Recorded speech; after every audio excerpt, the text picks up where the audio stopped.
Good morning, good afternoon, and welcome to wherever you are watching around the world. We are back live for the RU3 Round 2 here at Racing Unleashed. Bringing you all the action live from two of the most iconic circuits in the world. Brands Hatch here in the United Kingdom, the British roller coaster as it's known, and then the iconic SUZUKA in Japan. We're in for an absolutely action-packed day of what should be some great racing here in the RU3. The drivers are in their simulators and ready to go. After a short delay to the qualifying session means we'll be getting underway in a few moments' time. We're getting ready though here for this fantastic weekend of racing. We've already done Vallelunga and the Red Bull Ring.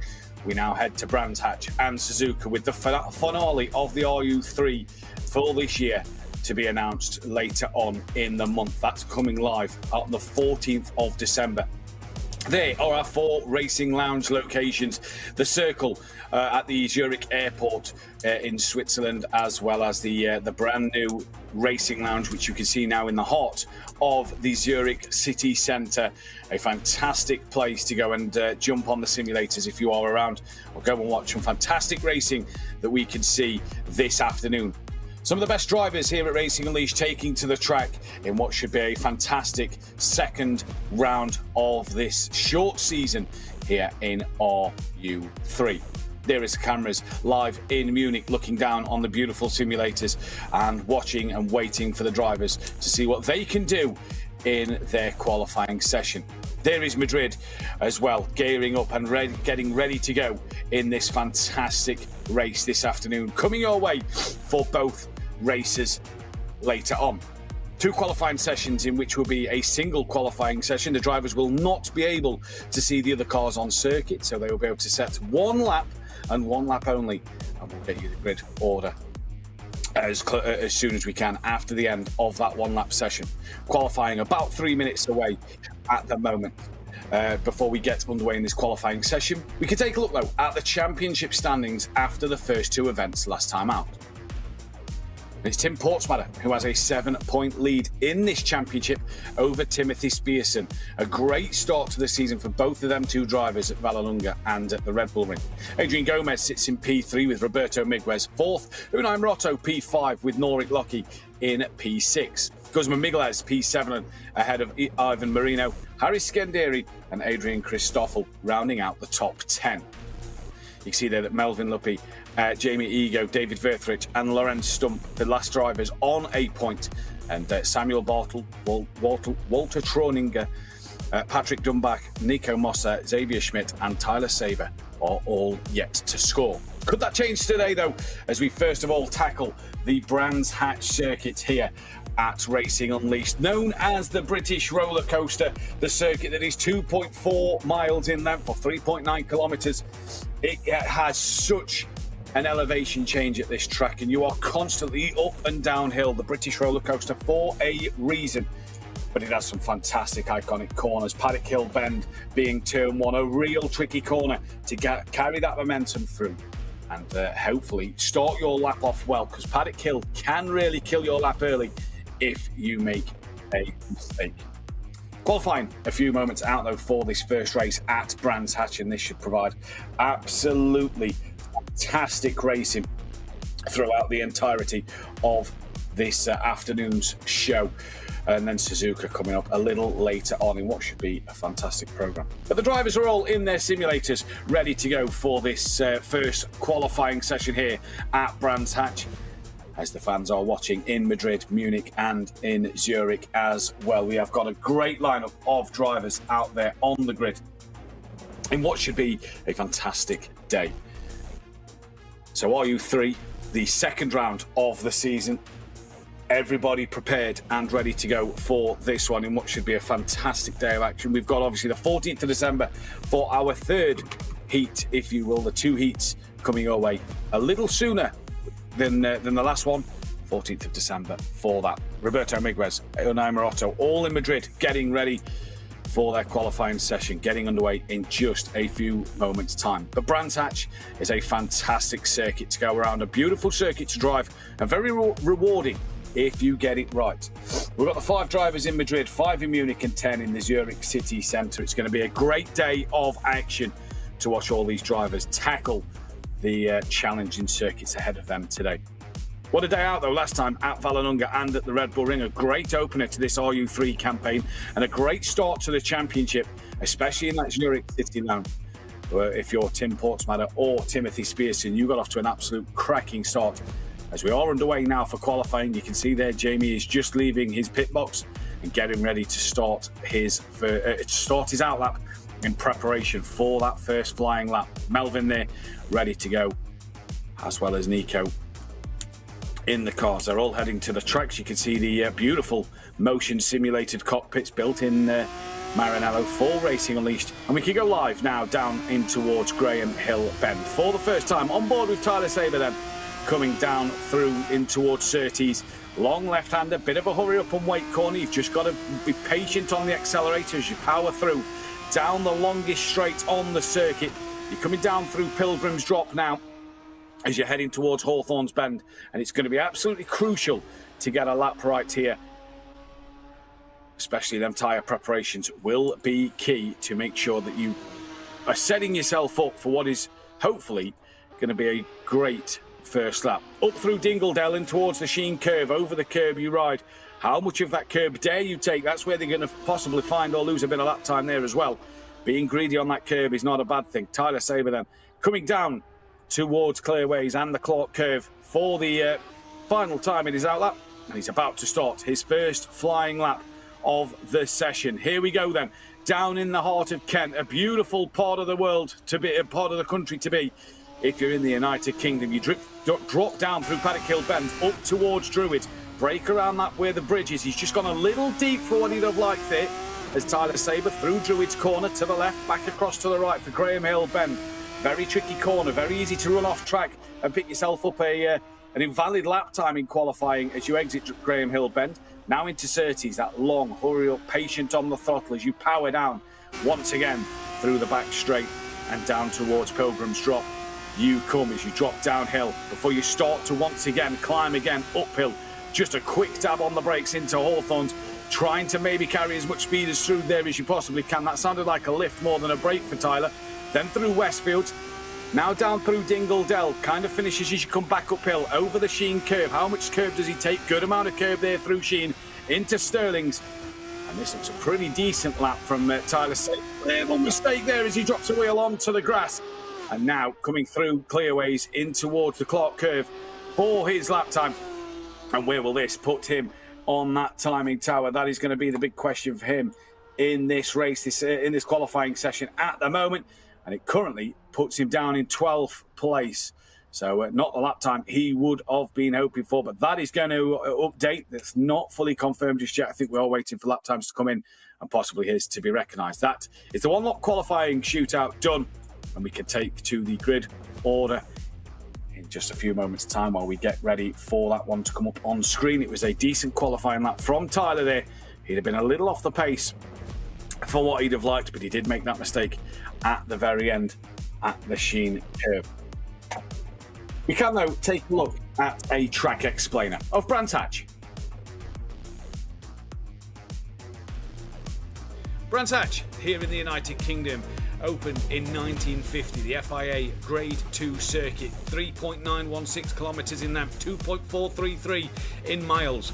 9 of the most entertaining corners in UK motorsport.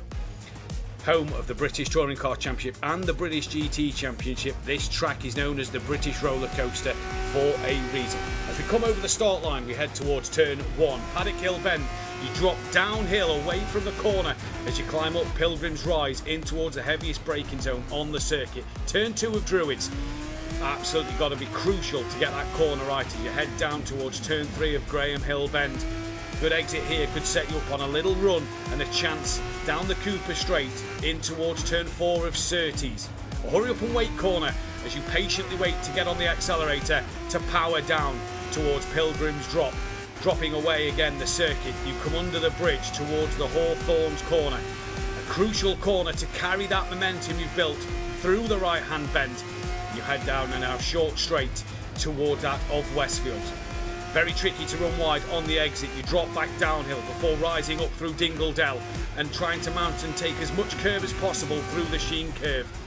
Turn 8 of Stirling's is a vital one to get right. A good exit from here sets you up down through clearways in towards the Clark Curve.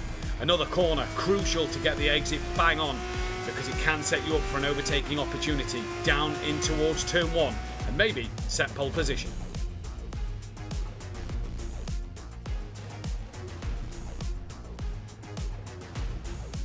So while we just wait for the results to come through on the full classifications, everything being checked and making sure that it is above board and we have the correct grid order to go in this race. There you saw the track explainer of this fantastic circuit in what has been hosting some British Touring Car Championship, British GT, and as well as some other formulas and bike races over the years. And it provides such entertainment, does Brands Hatch. A twisty, tight circuit that doesn't allow a lot of overtaking opportunities at some parts of this track. Very difficult to get right, to overtake, but it allows you the chance to just have get into a nice rhythm and the opportunity to maybe set a driver up here or there just to try and get the move done where you can. As we said in the track explainer there, it is a beautiful place to come and a beautiful part of the English, one of the best English tracks on the English calendars that we have over here, along the likes of Silverstone, Donington Park, as well as many others. But Brands Hatch, one of the more famous circuits around that is known pretty much around the world. So the Formula One used to be here many years ago. As we get moving forward into the modern era, not used as much now on the worldwide stage. I think the most international race that comes here is probably that of the GT World Challenge Europe Series. That's probably the biggest international race that comes here, but still, nonetheless, a fantastic track and a fan favourite in the United Kingdom for drivers to come and watch some great racing. And we head to an even more iconic circuit a little later on of Suzuka. What a beautiful track that is. Again, another tight, twisty circuit, difficult to overtake there as well. But we'll see some great drama from these RU3 drivers this afternoon. I have no doubt about that. I am pretty confident that we will see some amazing driving from these guys this afternoon. As we just await then the grid order, the YouTube stream already looking like it's kicking up at the moment. We've got a lot of support for people in the chat. We have no qualification results at the moment. We are having to redo qualification due to a server issue. So apologies for the technical issue on the server there, but we are going to have to redo qualifying at this moment in time.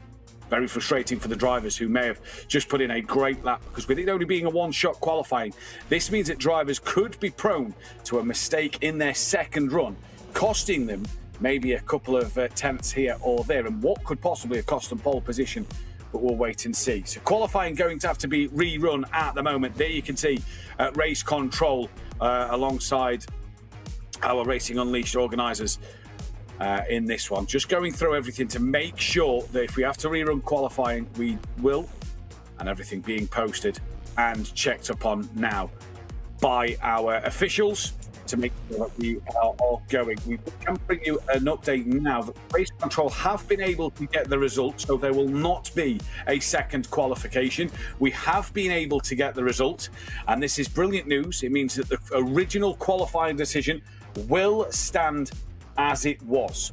So we will bring you the full classification as we get them. We have been able to get the race result from Race Control, and it all has gone through. So the original qualifying will stand. What we can tell you is that Ivan Marino is P1 in this qualifying session. Roberto Miguez is in second place. So another good qualifying for Roberto, and he will want to capitalise that. And Jamie Ego is in P3. We can confirm that one to you now. We're being told in our area that that is accurate.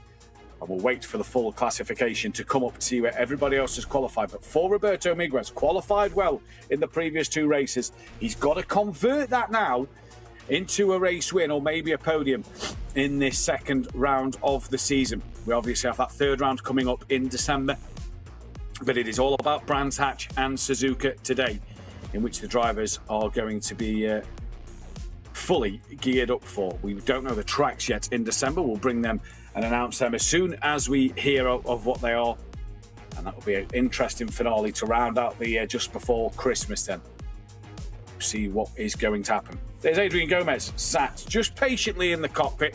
And these are the times where drivers may just get a little frustrated here, because you have to sit and wait just for that extra bit of time in these simulators and in these cockpits while you just wait for everything to be fully confirmed and fully organised. The drivers will be being told what to do by the officials in terms of waiting and getting ready, how long the delays will be as well. Ivan Marino there then, and there's Unai Morotto, one of the younger drivers here at Racing Unleashed. What can he do today? That is going to be the biggest question on everybody's lips, I'm sure. But a lot of support in the chat already from a few of the people in there saying, let's go, guys. Melvin, Jamie and Adrian in the chat. We've got Timmy as well. So one of the Tims is being cheered on. There's Melvin in his simulator. And also a bit of support for the commentator, which is nice to see. Thanks, guys. But yeah, we're getting underway here for this race. And this must be the difficult part for these drivers, having to just patiently wait due to a technical issue. Just got to wait a little longer. And when you've done that qualifying, you know, you're going to be wanting to see where you are. But obviously, everything's got to be set. The grid order will be set correct. This is just now that time for the drivers where they've just got to be patient. And they've just got to try and keep their calm, keep their focus. Don't get distracted. Let everything be above board. Let everything be as it is. That shouldn't hopefully distract the drivers from doing what they're doing. Another bit of support for Tim Portsmatter in the chat. So let's see what can happen here in this RU3 race. For Brands Hatch, we will bring you the full classification of the qualifying order the moment we get it through. And we'll send it, put it up on screen for you all to see. As we flick through all the drivers to see all their reactions at the moment, they all look nice and calm and relaxed, and that's the bonus here. You just wonder on what the frustrations are as they sit in the cockpit and get ready to go for this race. There's the overlook of Munich. You can see Walter Troninger there in the red simulator. A couple of drivers down the bottom end in the blue and grey one at the back. There is Walter, one of our oldest competitors here at Racing Unleashed, and great to see him out there. Every time we get in the cockpits, Walter is in them for his passion of motorsport. We just still are awaiting the final qualification results. We had an issue with race control getting the results through. So they'll be just double checking that everything is okay, and we'll be getting that grid order set. So we'll be able to bring you the full classification in just a moment or two. But Brands Hatch is our first destination in today's race as we head to Suzuka a little later on.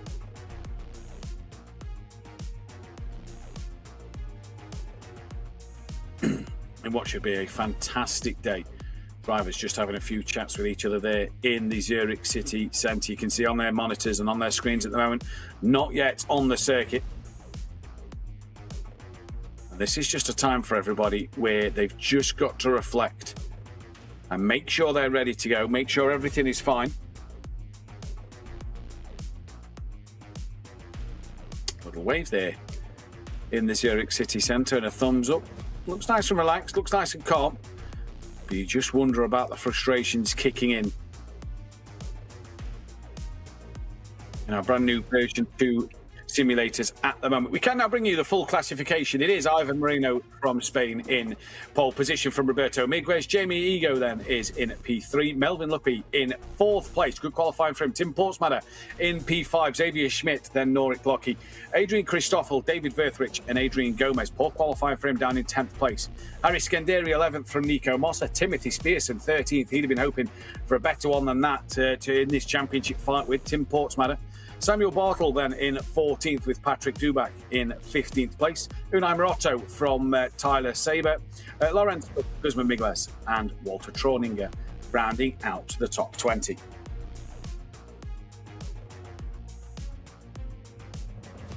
As we can stand by for the race here, the drivers will be taking to the grid on what looks a beautiful day here at Brands Hatch. What opening dramas will we see? Very easy to have an incident on turn 1. The drivers have got to be wary of how tight it gets through that first corner. So we can line up on the grid with Ivan Marino on the left, Roberto Miguez on the right-hand side for row number 1. Row 2 is Jamie Ego there on P3. Alongside him, Melvin, just having a stretch of his leg possibly there, maybe a little itch, tie the shoelace. Tim Portsmatter starts row 3 in P5 alongside Xavier Schmidt from the Munich Racing Lounge. Row number 4 is Norik Lucky then. Alongside him will be that of Adrian Christoffel. He's got a good smile on his face as Adrian. He'll be looking forward to this one. David Verthrich in on row number 6 alongside Adrian Gomez, who looks a little disgruntled with that qualifying. You can just see that he's normally a guy fighting at the front. He's down the pecking order in this qualifying session. Harris Skenderi just behind him. He's alongside Nico Mossa and Timothy Spearson. He's got a bit of work to do from back there to get towards the front. Samuel Bartle alongside him. And on the final 3 rows off the grid, Patrick Dubac then. He'll be one to keep our eyes on, as will this man, Unai Maroto. Keep your eyes on him. He's a quick driver. Obviously didn't get it right in qualifying, but will have the chance in the race to come forward. Tyler Saber there alongside Lorenz Stump. And then Guzman Miguez down the back of the pack. Not used to seeing him that far down as well. And Walter Kroninger coming from the back of the pack. He'll be looking forward to moving forward, I have no doubt. A lot of support for the number 74 of Tim Portsmatter in the chat. As the revs start to rise now here at Brands Hatch. The lights appear on the screen. We await for them to go red. The calm before the storm. Here at Brands Hatch. The lights come on screen, and for the first time today, it's green and go, and it looks a decent start already from P4 man on the grid, looking forward and looking up round the outside. Tim Portsmatter as well going up the inside of him. Great start, driver in P3. He's lost the rear. Round he goes. We said he can get a little tight and tricky through Paddock Hill on the opening lap, and 2 drivers have fell to that one. Just losing it on the curb there. That looked like it was Jamie who lost it on the curb, and him and Melvin have came together into the gravel on the outside of Paddock Hill Bend. Into Surtees. Marino defending from Roberto Miguez, in towards Surtees. Down now towards the Pilgrim's Drop. Good start from the top 2. They've got a bit of a gap back to Tim Portsmatter in P3 due to that spin of Jamie on his own. And it looked like he just hit the curb too hard. We'll try and get a replay of that start of that race. But Roberto Miguez at the moment putting the pressure on Ivan Marino. 25 laps here at Brands Hatch as they fly through Dingle-Dell up towards the Sheen curve.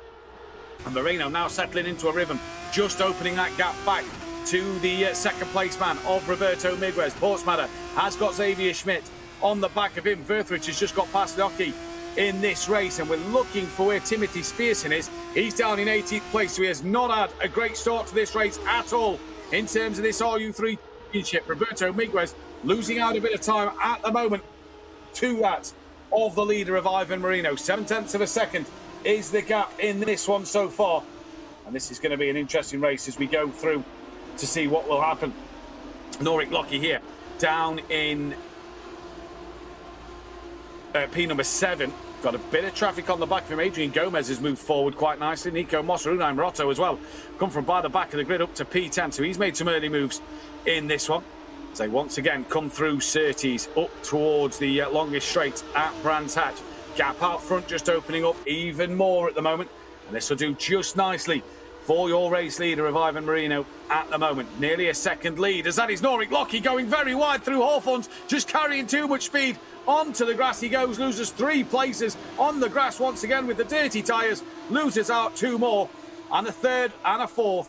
And he's just got it out, try and regroup and pick up that pace once again. He's down to 14th place in this race at the moment. Lorenz Stump coming under pressure now from that of Samuel Bartle at the moment. This is coming down in towards the Clark Curve final corner here at Brands Hatch. The fastest lap, Ivan Marino, 1:12.8. He's well out in front, over a second it was before they braked into turn 1. This is on board with Samuel. Into Paddock Hill Bend. Just look at the track, starts to fall away from you as you then climb up back towards Druids Corner once again.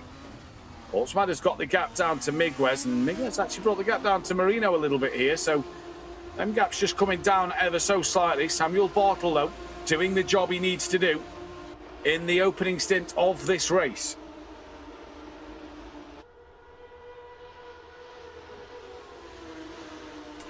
Here is Roberto Miguez. You can quite clearly see that gap has come down quite significantly. It's under half a second now, so Roberto just starting to get the hurry up here on this third lap of the race. About to end lap 3 and start the 4th lap.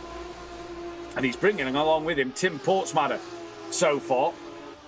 So Tim Portsmouth looking to extend that championship lead over the likes of Timothy Spearson, who's down in 19th place, struggling around here, it looks like. At the moment today is Timothy Spearson. He's just moved up to 18th now. And there we go, just proving how much Tim Portsmouth is flying. A 112.5 for Tim Portsmouth in this one. So it's now 3 for the lead. And Marino's just got to be a bit wary of this. Has he just pushed a little too early? Did he make a mistake somewhere? Because he was well out in front and has been reeled in by the top 2. Xavier Schmidt hasn't gone with Portsmouth, so Tim doing this on his own at the moment, his own pace, bringing him forward on this grid.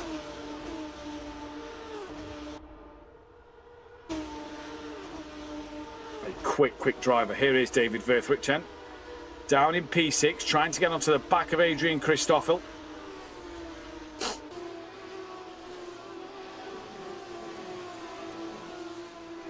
Through Dingledell, they rise up now. Verthwick just at the moment not able to capitalise on Andrin in front.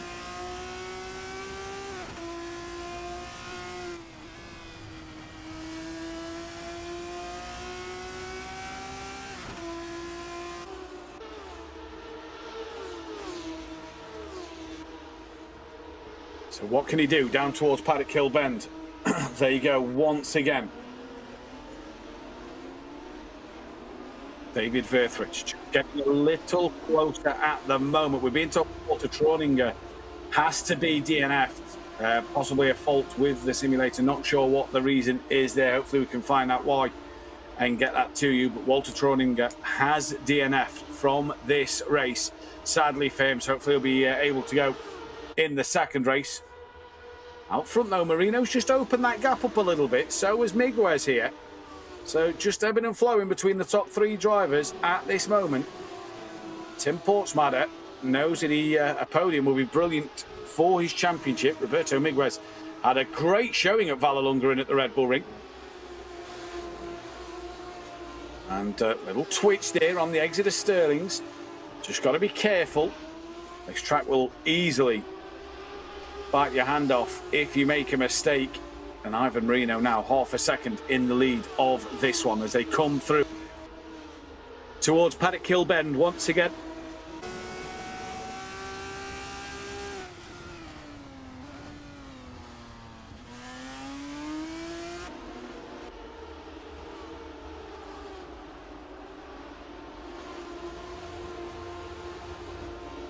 Getting closer to the leader is Roberto Miguez. This looks at the moment to be a pretty decent lap from Miguez. He's got to get close out to Marino to try and make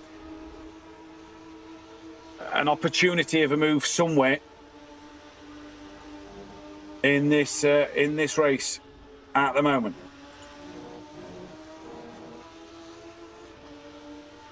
Get the live timings up next to us on screen as well. Last lap matching pretty much the top 3 and are well clear of the pack behind at the moment.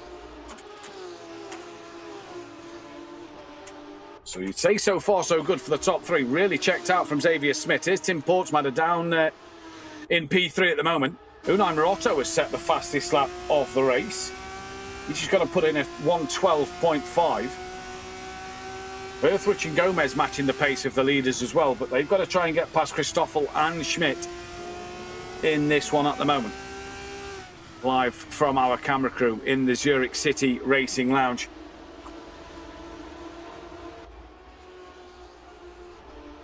Unai making moves down the pack, saying, Matt Wright in the chat, indeed he is. He's absolutely flying. Came from by the back of the grid, did Maroto. He's within a second as well of Adrian Gomez. This is your three leaders, though. Tim Portsmatter once again takes the fastest lap back, with some 4/10 quicker than Miguez on the final lap. And this could really help Tim Portsmatter out in this race, just being able now to use that slipstream to more effect. No push to pass in these cars for the RU3 series, so it is all done on driver talent and driver pace on the day. Here's David Verthrich down in 6th, being caught by Gomez and by Unai Maroto. Maroto's the man who is on a mission at the moment. He was a little slower last time around, so a little inconsistent from Maroto at the moment. But not too bad so far. We'll see what the lap times come in this time around, and Tim Portsmatter actually lost 4/10, so whatever he gained on the last lap, he's just lost this time around. And this is the problem with Brands Hatch. You've got to be able to be very consistent. The moment you gain a couple of tenths, the next lap you can easily lose it, and that is what we're seeing there with Tim Portsmatter. This is on board with Unai Maroto, down in P number 8, coming through Graham Hill Bend. And you can see just a couple of cars in front of him. That is going to put him into potentially, as that's Gomez versus Christoffel, so potentially up into P5. Maybe you could just see Xavier Schmidt as well. So looking at the back of P4 there, it's going to be an interesting one to see what they can do. Portsmatter, Maroto trying to carry the speed through Hawthorns, now into Westfields. There you go, tricky corner to keep within the track limits. Down through Dingle Dell, they turn now up towards the Sheen curve. How greedy on the curve is he? Not very. Maroto could probably take a bit more of that curve. Obviously doesn't want to unbalance the car in any way, shape or form. For Unai now, he's just getting closer to the back of Adrian Gomez. He's had a great start to this race as well. Came from towards the back, towards the upper part of the back half of the grid. And he's trying to make his way up into the points. Timothy Spearson still down in 18th place, so what a shame for him. Where is Jamie? Then he's 17th on the back of Harry Scanderi. He qualified P3, don't forget. Melvin's up into 12th at the moment as well. Top 10 score points. And Unai just trying to get on with this and get on to the back of Gomez a little bit more. But he's got to be careful of where he gets onto the back of him, because it's very difficult to overtake around here. Unai Maroto will, I'm sure, be aware of that. Gomez has had a great run out of Surtees. He's all over the back, coming down into Hawthorns of David Verthrich. But he's lost a bit of time there, is Gomez. Representing the Spanish colours on the car and helmet today. There you see Gomez, very greedy through the Sheen curve, taking a lot of curb. Trying to just carry the momentum a bit more through the corner in doing so.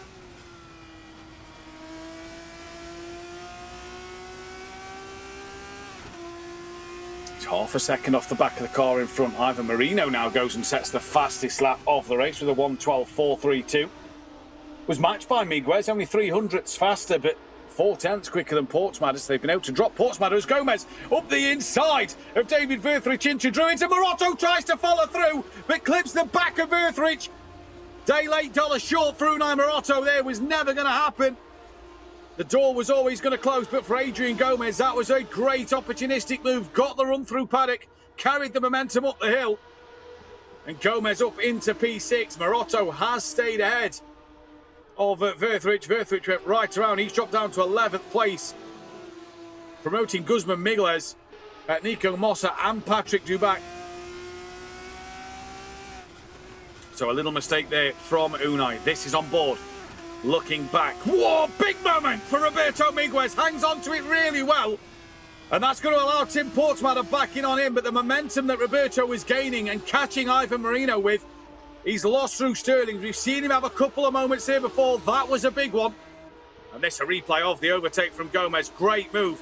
And Maroto just tries to follow through. Drives into the back of David Verthrich. You can see there, Verthrich gets into a bit of a slide coming through Paddock Hill Bend. And Miguez will not need a second invitation for that door to be left wide open. And bang, there is the tap on Verthrich's car from Unai Maroto. This is on board now with Tim Portsmatter. through Surtees. You just hear how much they have to wait to get back onto the accelerator. Through that corner there.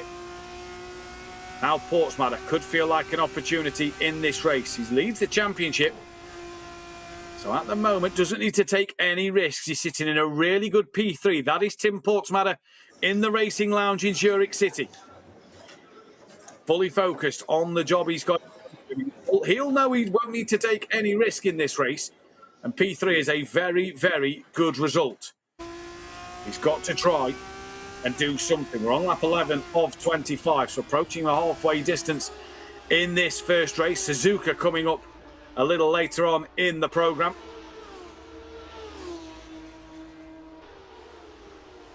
As fastest lap now goes to Roberto Miguez with a 1:12.3, some 0.3 faster than Marino last time around.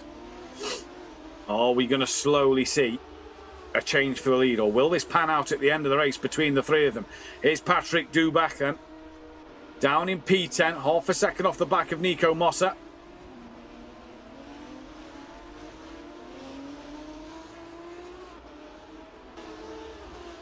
Patrick last time round 0.2 quicker than Nico, so he's got the pace over him at the moment. Don't know what's happened out front, but the gap has opened up to 1.1 seconds here, just tumbled down a little bit. An interesting race already here at Brands Hatch. Down Pilgrim's Drop, there you go, towards Hawthorne's corner.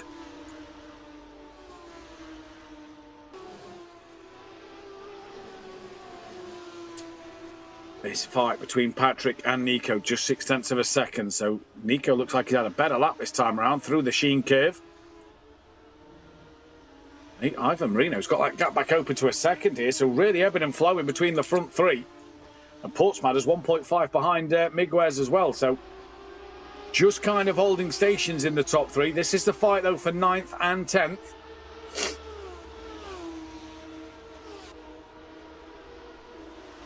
Adrian Gomez, 1.2 off the back of Christoffel. Christoffel gaining on the back of Xavier Schmidt on the timing tower.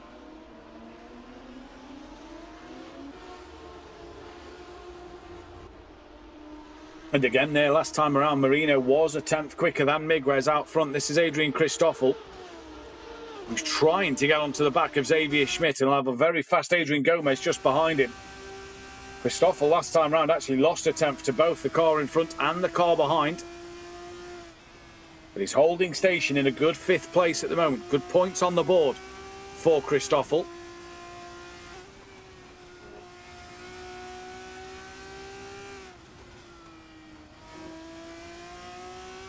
Down in towards Sterling's they go once again. This is on board with Christoffel, looking at the back of Schmidt.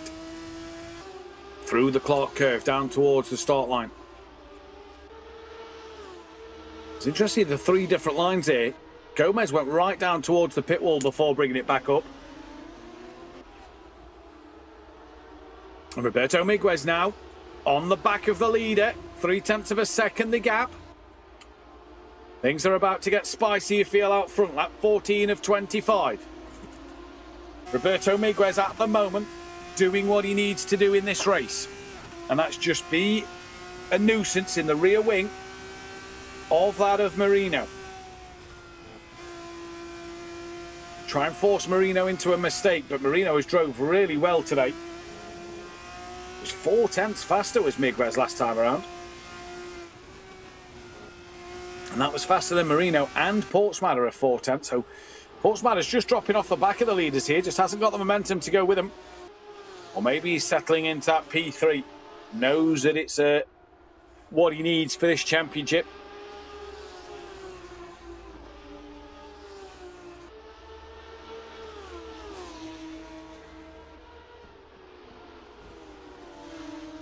Marino looked like he got back into a rhythm towards the end of that lap. Was a little wide at the exit of Paddock Hill bend there. Won't want to do that again.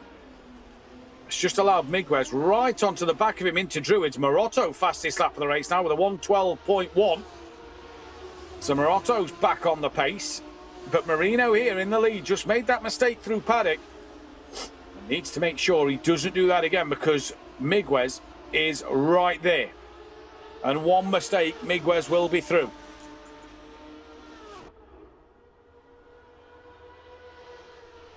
Portsmouth just cannot stay with them. We've got Schmidt, Christoffel and Gomez having a pretty good scrap as well for P5, 6 and 7.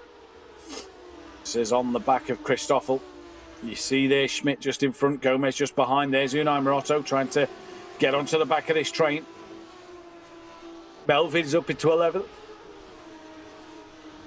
After his lap 1 incident, he's got Stump and Bartle in close company with him, and Spearson on the back of Jamie then. Jamie, who qualified P3, will be absolutely gutted with the fact that he had the moment. Here is Andrin Christoffel then, trying to chase down the start straight of Xavier Schmidt. Into Paddock Hill Bend they go.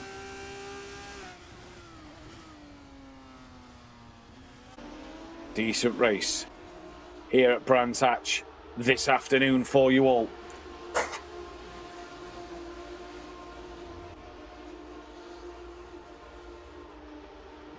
Last time around, Miguez took another 3/10 out of Marino, but that gap seems to have opened up since then. Christoffel actually lost a 10th to Schmidt. And Unai Morotto is the man that is flying. He's done another 1 minute 12.3 with some 0.8 of a second quicker than the cars ahead. Here is Roberto Miguez, just dropped off the back look of Marino.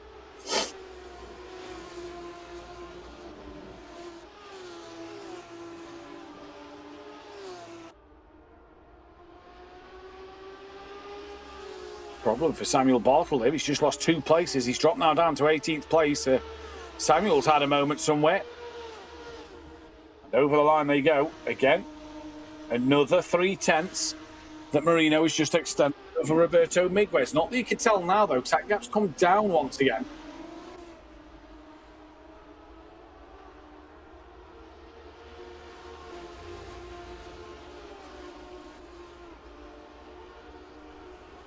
And Morotto's right with the pack of Schmidt, Christoffel and Gomez on the timing tower. 4-way fights happening out there.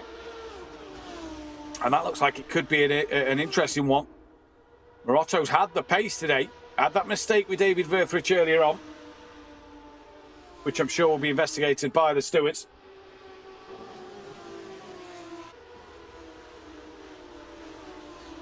There is Gomez. There's Unai Morotto now. They just cannot get close enough to each other to try and make a move. That's the problem at the moment. But Morotto is flying out there.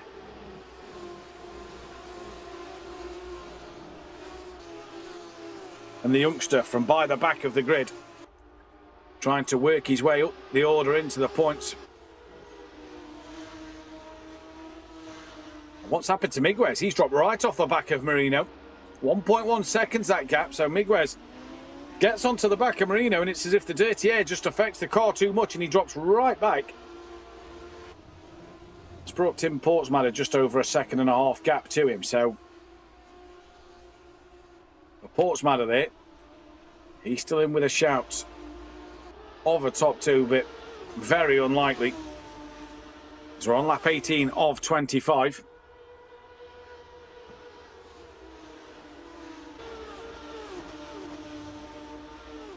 Back to Adrian Gomez we go. You see the cars in front of Schmidt and Christoffel. That's Unai Morotto behind him.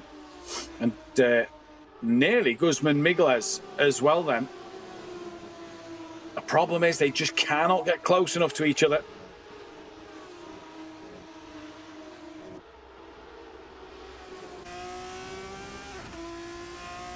Looking back from Xavier Schmidt now, for the opportunity to take home good solid points in P4. He's got to try and just maintain this. Lap 19 he's about to start. He's got to try and maintain this for the next 5 or 6 laps.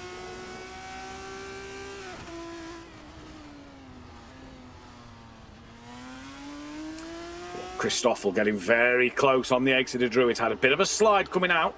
That would have cost him a little bit of time there for Andrin. Excuse me. And Christoffel just getting closer under braking. Bit of a slide there for Schmidt. Nothing too major. Possibly has opened the eyes of Christoffel for an opening. Down Pilgrim's Drop they go. in the slipstream. Pulls out to have a look, tucks back in. Not close enough. But was it enough to just put Schmidt off? He didn't look like he carried the momentum through Hawthorns. That's put Christoffel just a little bit closer. There you go. You've got to stay close through this part of the circuit, though. Really, the best overtaking opportunity is Druids as Christoffel got it all crossed up. Held on to it well. But it's dropped him off the back of Schmidt. Just a couple of tenths and has put him under pressure from Gomez. So he needed to get that final sector right. Didn't. That's put him on the back foot now over Xavier Schmidt.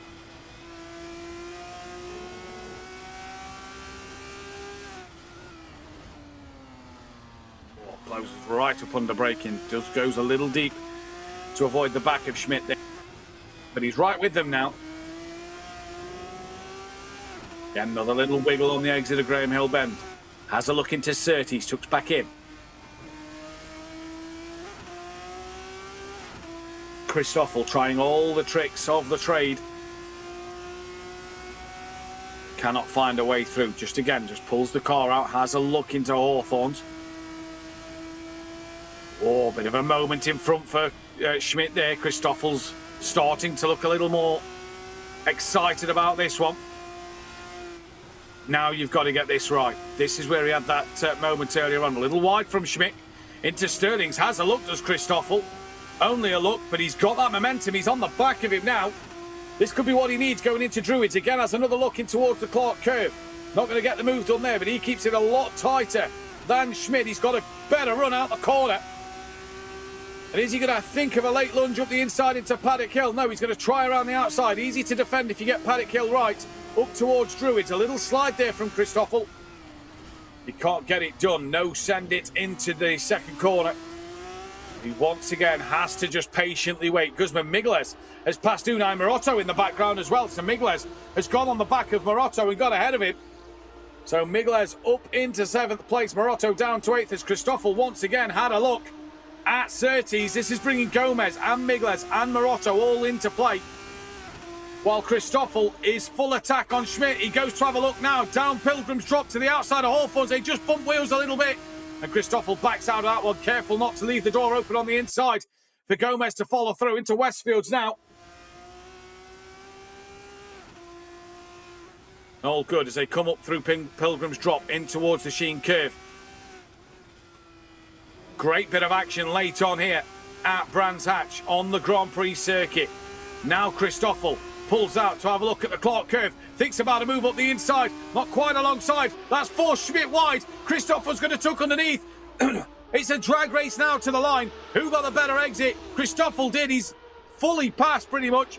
And now looks up the inside. Guzman Migles as well comes through on the inside of Adrian Gomez. And he gets a second place. So Migles leaving it late. Gets another one. Looks up the inside of Schmidt. Contact made a little bit now. Morotto has a look on Gomez. The outside for Migles. At the Graham Hill Bend. Forced onto the grass. And all that hard work that Migles has just done is all been put to the wayside as he loses back out to Morotto and Gomez.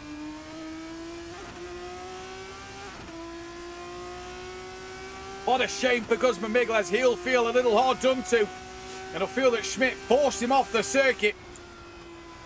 But Christoffel got through a committed move at Clark Curve. Put him on the inside line for Paddock Hill Bend. Schmidt definitely there, forcing Migles onto the grass. And Guzman now 6 seconds off the back of this train. And that'll be his race down in P8. He's got to fend off Nico Mosse, Patrick Debach and Melvin in P11. Out front, though, Marino has done the job he needs to over Roberto Miguez. In fact, that gap's down to just under 2 tenths. Here comes Gomez to the outside of Paddock Hill. Is he looking for the up and under? He just tried to get the switch back. Has he got the momentum? Schmidt goes defensive at Druids. Long way round here. Again, trying to possibly get the up and under. It's going to put him once again, though, on the outside for Graham Hill Bend. It's what I love about Brands Hatch. If you don't get the up and under, you're just going to be on the wrong side of the circuit, and it's very easy to defend in the opening few corners, and Schmidt does just that. Hanging on in there at the moment.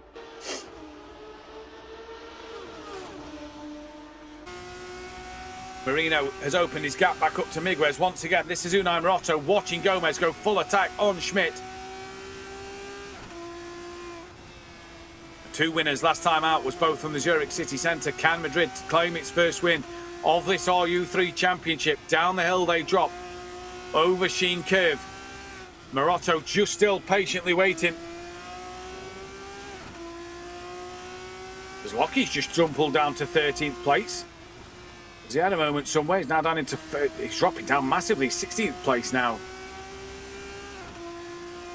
What can Gomez do? He's got to stay on to the back of Schmidt. We're on lap 24 or 25, penultimate lap of this opening race here at Brands Hatch.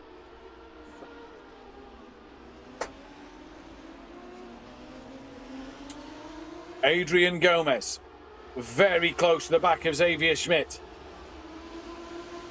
He's also got to watch out for Unai Moroto attacking from behind.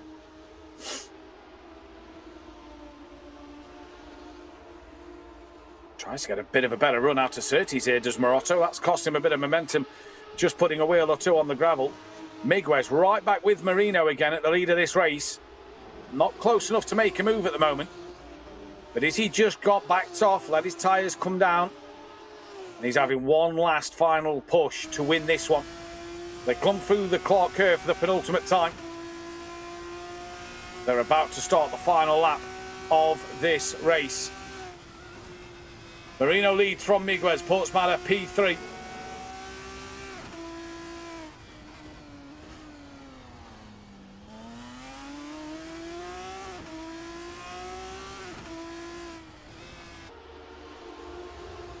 I don't think Miguez has got the time to do this. You know, he's going to take a mistake from Marino for him to get this one done. Spearson, 16th, going to lose out massively in the championship standings to Tim Portsmouth, who is up in third. Roberto Miguez here.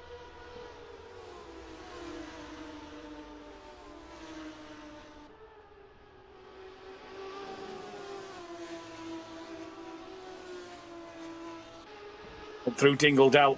I think this is going to be it done. I can't see where Miguez is going to make this move. It's not done though for Adrian Gomez. Looking to the outside of Xavier Schmidt. That's at Hawthorns. Unai Moroto still waiting in the wings. We'll come back to the leaders as they're about to cross the line. That's Moroto off at the bottom end of the circuit. But Ivan Marino wins at Brands Hatch, the first race of the day. Miguez second, Tim Portsmouth third. Adrian Christoffel will hang on for will get the P4 at the very end. And we'll wait to see where Schmidt is. Well, there goes Christoffel. There is Schmidt. There is Gomez. And that'll be all she wrote as they come across the line. Unai Moroto finishes ahead of Guzman Miguez. Nico Mossa, P12. Now that was Tyler Saber coming across the line with Christoffel. Lawrence Stump, P11, P10. Melvin Luppy, P11. And David Verfrich, P12. But it's that man, Ivan Marino, your race winner.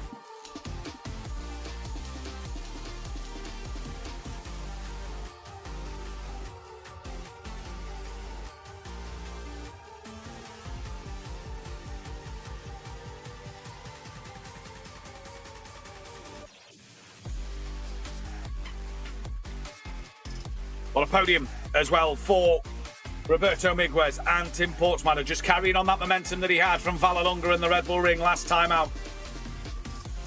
But Ivan Marino, number one at Brands Hatch for the first race of the day. We'll get to speak to the top three in a few moments' time.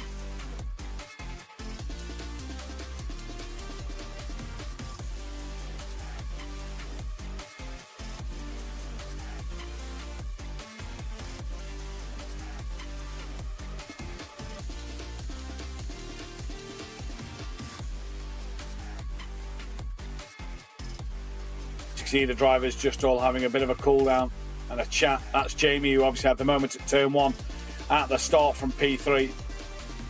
Portsmouth just consolidating with him there. Jamie and Melvin just having a moment. Did Tim hit the back of Jamie? I'm unsure, you know.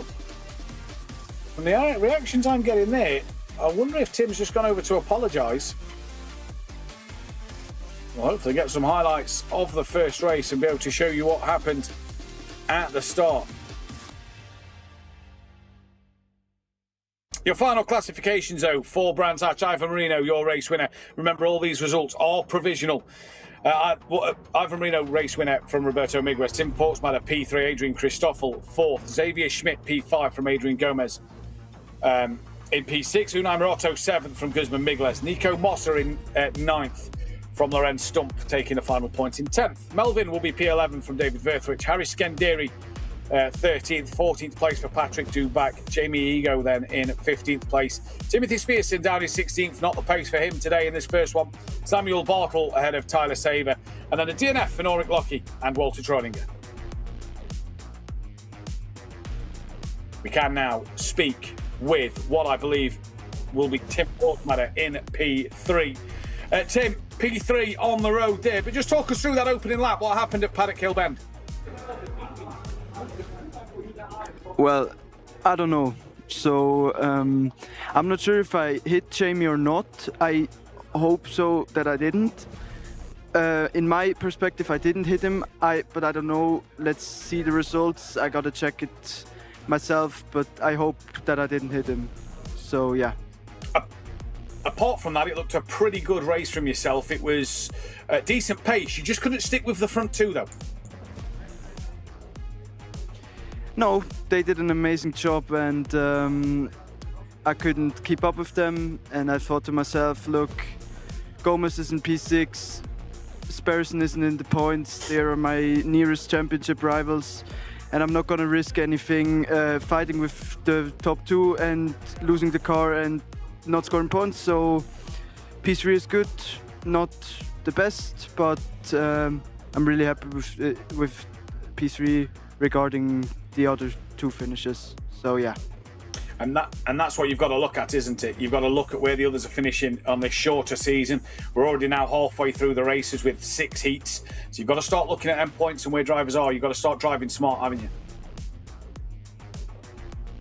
Yeah, just drive smart, score the points needed, and that's crucial.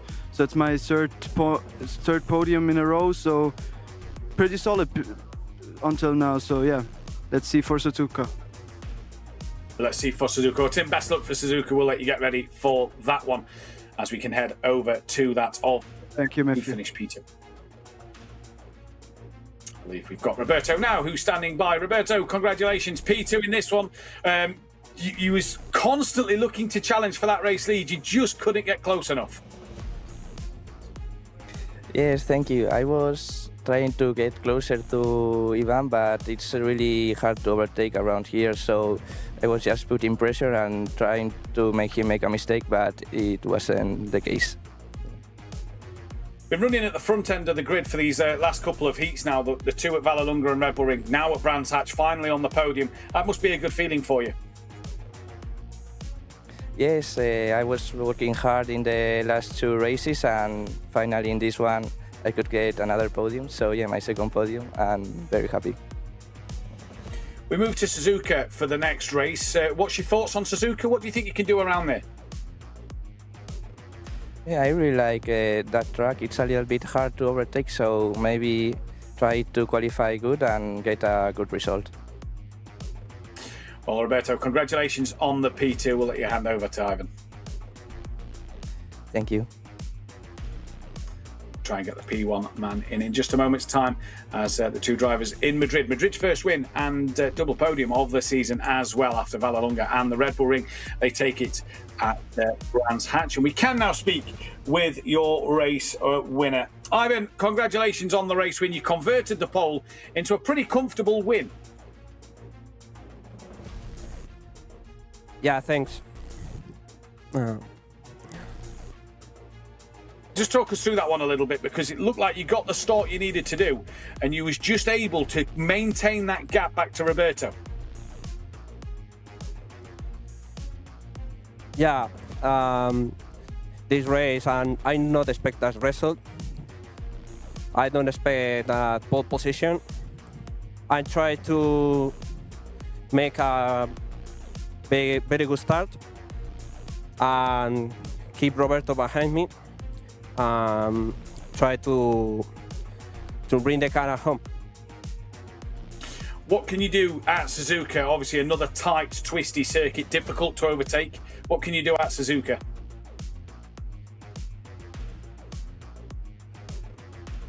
I can make.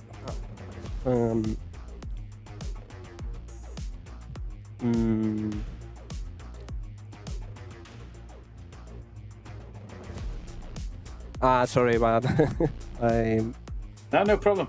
No problem. Can you repeat? We'll let you get ready for Suzuka because we've got to move on and let you drivers get ready for Suzuka. So get yourself ready and hopefully you have another good race.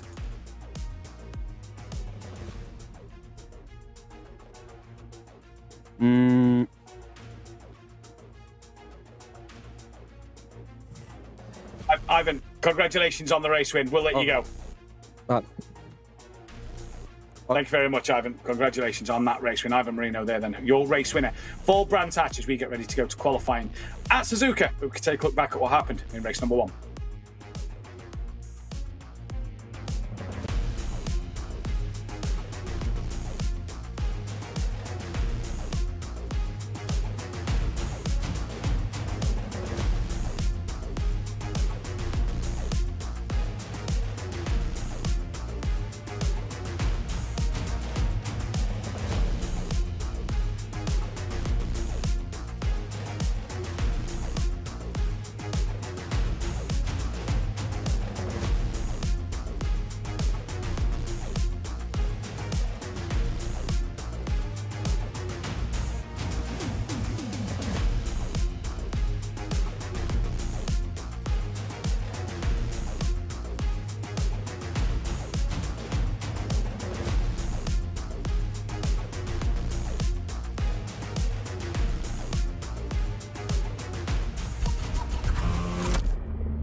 And the beautiful McLaren simulator built by Racing Unleashed. What a beautiful piece of machinery that is. But now we turn our attention to Suzuka, the iconic circuit in Japan.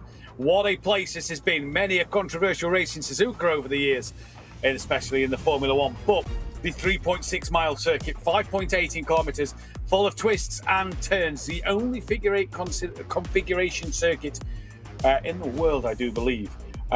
Full of iconic corners, 130 being the biggest one, in which will we see the drivers try and tackle that side by side through there together. That's going to be the real key this afternoon, and I think that's going to be huge for these drivers to see what they can do. But the qualifying is going to be important because it's very easy at Suzuka to just make a mistake here or there and just possibly lose out on a little bit of lap time. So the drivers are going to need to make sure that their qualifying is absolutely key and scrap. We can bring in now the pictures of the live championship standings after Brands Hatch. Remember, these results are provisional at the moment due to race 1's results still being looked at by race control. But as it stands, Tim Portsmouth will take a 10-point lead into Suzuka over Roberto Miguez, who now moves up into second place. We've then got that of Adrian Gomez, P3. Ivan Marino is in 4th. Timothy Spearson drops from 2nd down to 5th, with Unai Morotto in P6. Adrian Christoffel 7th. Guzman Miguez, Norik Lockie, Xavier Schmidt, Harris Skenderi, Melvin Luppy, Jamie Ego, Lawrence Stump, Nico Mossa, David Verthwich, all with points. Samuel Bartle, Walter Troninger, Patrick Dubach, and Tyler Saber without a point at the moment. Then results, don't forget, are still provisional. while we await the final classification of race number 1. So hopefully by the time we bring you some live standings at potentially the end of the show, if we can, we will possibly have race 1 results confirmed, and obviously it will still be provisional results because of race 2. But this man here is the talking point. He's unsure whether or not there was contact with that of Jamie Ego or not, and that's going to be the big question, because this man has a 10-point lead at the moment going in to this Suzuka race. The drivers are getting ready on the circuit. They're on their out laps, I can see on the timing tower next to me. So they are already out there ready to go in qualifying at Suzuka. We'll get a track explainer after the qualifying session coming your way, in which took me 6 or 7 takes to do both the other day to get them right. So hopefully you enjoy them, because it took a while to actually get them done. It wasn't just a simple one take batter there. Either way, the drivers on qualifying will bring you the action as they come towards the end of their laps at this circuit. Beautiful, beautiful circuit. Got all 20 cars back out there as well. So that's the main thing to see here, that we have got all 20 drivers out on circuit. Walter Troninger and Norik Lockie are back on circuit there. As Fury's granddad was asking what happened with Walter. Not sure in terms of that one. And what happened with Patrick was, what was that drop from P10 to P14? I think he had a moment and a bit of an incident. This is on board, though, with Roberto Miguez, the P2 man from race number 1. Excuse me. And we'll see what Roberto can do as he comes through the Spoon corner before hitting the back straight down towards 130R. He goes now over the bridge, which you go under as you come through the Degners. You see just there, comes over the bridge now and into 130R. Sounded like he kept it pinned and absolutely flat out through the left-hand bend into the Casio triangle we go. It looks so far a good lap, a good out lap for Roberto Miguez. Great exit to start his flying lap down towards turn 1, the first corner as it is called, carrying that speed from the Casio triangle all the way down the long start straight in towards turn number 1. First corner it's called, 1 into 2, and then you come up towards the S's of 3, 4 and 5. A great place to build a lot of time, and also an easy place to lose a lot of time, as you just see there. A bit of a correction on the wheel. Up towards Dunlop you go now. Long left-hander climbing uphill using the outside curve. Bring it back to the inside, because you want to be on that left-hand side of the track for Degner 1 and Degner 2. Into the first Degners. Oh, little slidey on the rear through Degner 1. Slower through Degner 2. Under the bridge. Big snap on the exit. And that'll just cost Miguez a 10th or 2 there. Now in towards the hairpin corner. Patient on the throttle. Gets the power out now. And around he comes at the moment. And according to my timing screens, no, they're the outlaps, ignore them at the moment. They're the outlaps, apologies. But into Spoon they go, through 200R, into Spoon now. Patient on the throttle through this second part of the corner as it just tightens up slightly. Any early in the car will want to snap on you. Now, over the bridge you go once again. And towards 130R. The man who qualified P2, finished P2. What's it going to be? Definite flat out through 130R there for Roberto Miguez. Into the Casio triangle. Good exit from there. Little correction on the wheel. Dropping downhill. Keeping it to the right-hand side. He'll stay. And to the line. Shortest run. Gomez with a 45.9 at the moment. Miguez with a 46.3. And the time still coming in. And on the timing screen at the moment, it is still Guzman Miguez, who is at pole sitter at the moment from Adrian Gomez and Tim Portsmouth at P3. We are still awaiting more times coming. Timothy Spearson has just gone up into second place. We will bring you full confirmation of the results. I'm just looking at the timing screen next to me at the moment, and it does look like it was that man there, Guzman Miguez for pole. That man, though, Timothy Spearson, second place at the moment for the Australian driver. And Adrian Gomez looks to be P3 in this one. That is qualifying done. Everybody has finished their lap times. That is qualifying done now. And we can take a look then at this beautiful Suzuka circuit with another track explainer. Suzuka, Japan, the FIA Grade 1 circuit here with one of the most iconic, historic circuits of all time. 3 fantastic, lovely sectors to go through, each challenging the drivers through every twist and turn that they take, through some of the most legendary corners in world motorsport. A beautiful destination and a beautiful part of the world to come and watch some fantastic motor racing. As we head down the main straight out of the final corner, you see the beautiful grandstand to your right hand side with the old school pit lane look on the right hand side, coming in towards turn number 1. And it's a double sort of corner. You come into the first curve, you then keep it turning right into turn number 2 as you then straighten it up in towards the S's of turns 3. The S curves 3 and 4 into turn number 5 before you head up to turn 6, which just tightens ever so slightly into the Gakyu bank as we head up then to turn 7. Dunlop curve, uphill, climbing to the left, running out wide, bringing it back into that inside line before you head into the Degnas. Degna 1 and Degna 2 of turn 8 and 9. Very easy to run deep, very easy to catch you out on the gravel trap on the outside. Under the bridge as we do this figure 8 configuration circuit through turn 10 as you brake hard into the hairpin corner of turn 11. And then you want to get a clean exit out of here as it's flat scap all the way towards Spoon. Turn 12, 200R, you go through, keeping it pinned as you go through this long right-hander, just climbing uphill ever so slightly before hitting the brakes before Spoon. Double left-hander, you hit the first apex, run it out wide, bring it back in towards the middle of the circuit and get a good clean run down here. And can you keep it flat? Are you brave as you head down the back straight, back over the bridge where the Degnas end, and you come towards the famous 130R.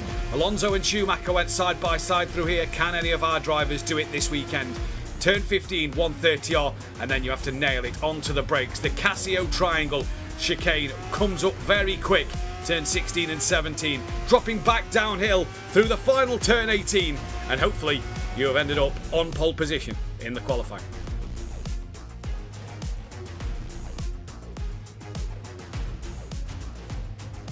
And that there then, a look through the track of Suzuka. What a beautiful place to come racing. And Guzman Miguel's pole by a tenth of a second from Timothy Spearson, who looks to bounce back after race number 1. Adrian Gomez is P3 with Tim Portsmouth, the current championship leader, in P4, sorry. Adrian Christoffel, P number 5. Ivan Marino is in 6th place. Melvin Luppy in 7th. David Verthridge is 8th from Roberto Miguez and Unai Morotto rounding out the top 10.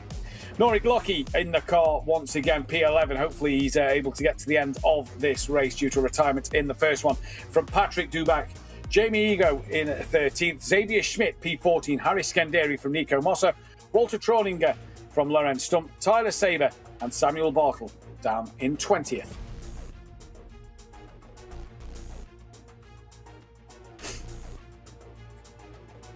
As we get ready to get underway in just a few moments' time for the second and final race of this round 2 here in the RU3 Championship.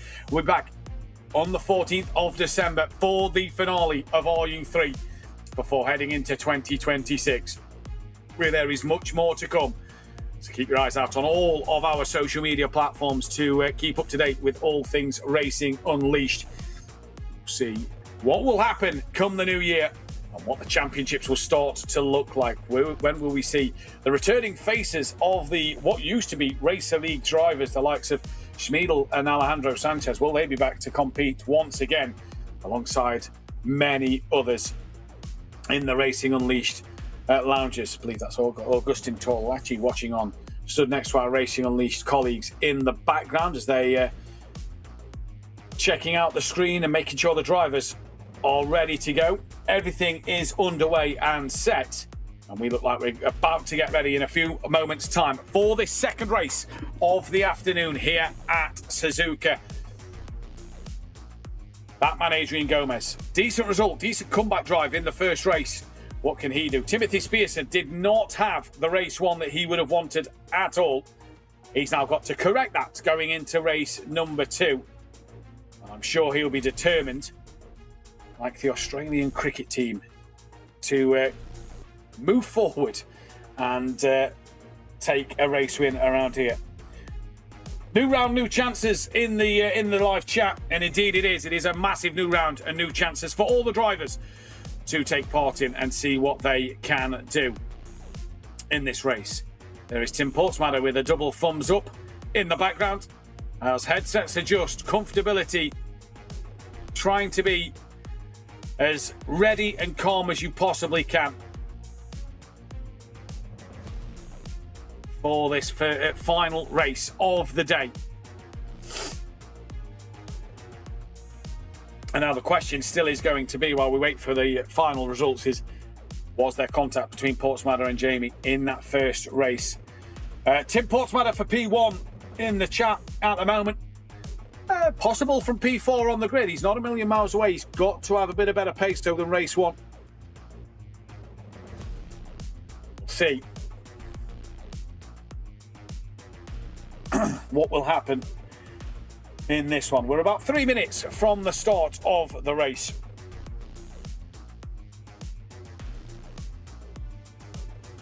Server is just getting the grid order set properly. This is going to be an interesting one as we get ready to be on track in the grid order and ready to get underway for the final time this afternoon. There's Unai Morotto watching on and waiting for his chance. Good pace in the first race, just a couple of mistakes. Didn't give him the result he was probably hoping for. Timothy Spearson just doing a few movements here just to loosen up. It's a big guy to be sat in these tight cockpits for such a long time. Timothy Spearson, Guzman Migles on pole. Pole on the right-hand side now alongside Timothy Spearson, who's getting loose and limbered up, ready for this one. Adrian Gomez, P3 on the second row of the grid. He'll be alongside that of Tim Portsmatter then, the Swiss driver. Possible race 1 penalty coming his way. We'll see what the stewards decide on that one. Andrin Christoffel is P number 5 on row 3. He's alongside that of your race 1 winner, Ivan Marino. Row number 4 then, Steve Melvin Leupy. Alongside him will be David Verthwich. What can Melvin do from there? He's a quick driver. I'm sure we'll want to get some good pace in a good start to this race. Roberto Miguez on row 5. He's alongside that of the youngster Unai Morotto.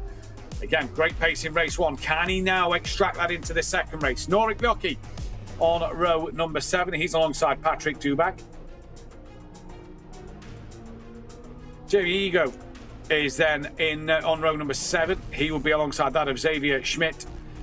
Jamie, obviously, we didn't get to see what he could have done in that first race. Harris Skenderi on row 8. Down the order a little bit once again for Harris Skenderi there. He'll want to make his way through the field. He's alongside Nico Mossa. Walter Troninger there then. Better qualifying for him. And hopefully, he's able to get to the end of this one. He's alongside that of Lorenz Stump. And the final row of the grid is Tyler Saber. Alongside that of number 20, Samuel Bartle. We're about 30 seconds from the race start. The drivers are all ready to go. You can hear a few revs just starting to creep in. We await the lights on screen. What will happen here at Suzuka? Keep your eyes on the lights. Wait for them to go green. Who's going to be the driver to get the best start? We'll find out. Long hold.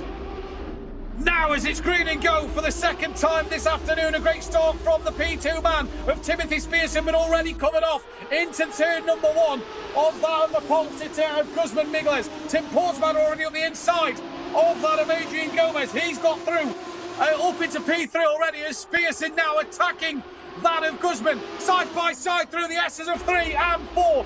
They're still together, and Migles still manages to hang on into the lead of this race at the moment. Portsmatter wanting to get onto the back of Spearson and through as quick as he can. Side by side spinner in the background through the final part of the S's. Up through Dunlop they come. What a start to this Suzuka race. 17 laps here at this world famous circuit. And Tim Portsmatter got the move done on Gomez. And that's Christoffel looking on the inside of Gomez. And taking the 2, and he's got the move done, I think, on the exit. Yes, he has. Not fully. Tucks in now as Gomez. Christoffel through. And another change here for David Verthwich. Is he about to lose out to that of Ivan Marino? I think he has done. They're still side by side coming through 200R. A few cars in the background as well still together.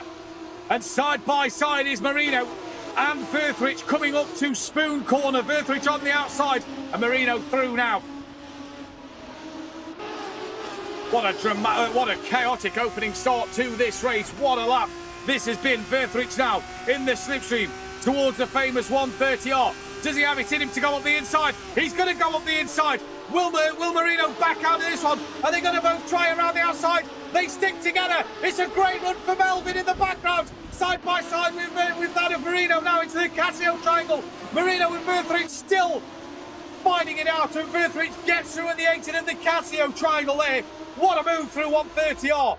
David Verthridge, full commitment. As there go your leaders, and Gomez trying to get onto the back now with Christoffel. Marino coming back at Verthridge in towards the first corner, round the outside line. Look out for Melvin on the inside, he's not there. Marino tucked back into the apex, and will now have to sit and patiently wait through the S's unless an opening comes for Marino. But what an opening lap to this race. Absolutely fantastic at Suzuka. And Migles manages to lead from Spearston, from Portsmouth, Christoffel, Gomez, Verthridge, and then this of Marino. This is 130R. What a move from Marino. Pulls to the inside line, keeps it planted, gives Marino the room on the outside. Great bit of driving there. Marino thought of coming back at him later on the brakes into the chicane, but Verthridge had the run and the momentum to get the job done, and now pulls away a little bit from Marino in this one. But what a start to this first race it has been. Absolutely fantastic.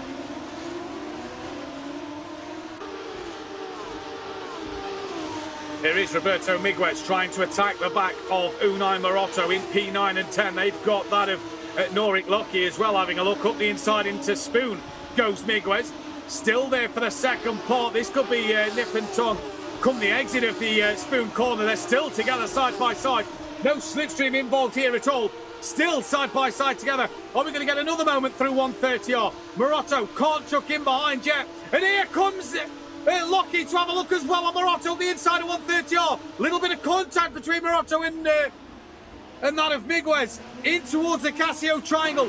Verthridge and Marino are side by side as well. Miguez gets past Morotto, and Verthridge and that of Marino are having a little scrap as well. Further forward there, side by side, coming down towards turn 1. Morotto side by side with Miguez in towards turn 1. On the outside line, the yellow car is Miguez. The multicoloured car is that of... Miguez is the multicoloured car. The yellow car of Morotto loses out now to the light blue of Lockie. And what a race here at Spa. 2 laps gone. Fantastic action. Spearson with the fastest lap of the race. That is a 1:46.2. Oh, big snap for Miguez into Dunlop now. Verthridge held on over Marino as well. And now Lockie fancies his chances on that of Miguez, it looked like. This is back with Ivan Marino.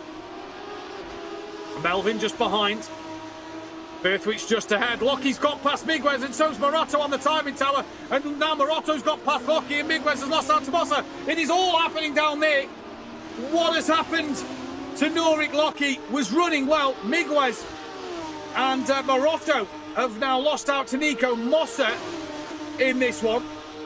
And they're still going at it, is Morotto and Miguez here. And also, you've got Schmidt and Troninger going at it. But Morotto up the inside at Spoon. Little bit of a snap as he took too much curb. Still on that inside line for the second part. Again, another correction. Bit of oversteer. Oh, nearly contact between the two of them. As Morotto tucks in behind. Being squeezed to the grass. Oh, he's tapped him. He's in the wall. Round goes Miguez. Morotto frustrated with himself there. Knows he's hit the back of Miguez. And Miguez's race is done here. A tap from the Morotto on the back of Miguez. You saw the reaction of Unai Morotto. You saw the frustration. Tim Portsmouth, a fastest lap. Here comes Gomez on the inside of Christoffel.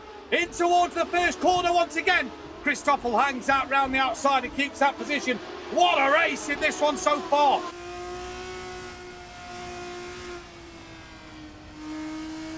Absolutely action-packed. Tim Portsmouth are now the fastest lap with a 1:46.210. And Adrian Gomez now looking to come back on Christoffel in this race. This has been a frantic, fantastic start to Suzuka. Lap number 4 we're on of 17. And it is Migles from Spearson from Tim Portsmouth looking for yet another podium in this racing on RU3 series. Here is Spearson off a second off the back of Migles. Drama at Suzuka, it always provides a bit of action. Excuse me.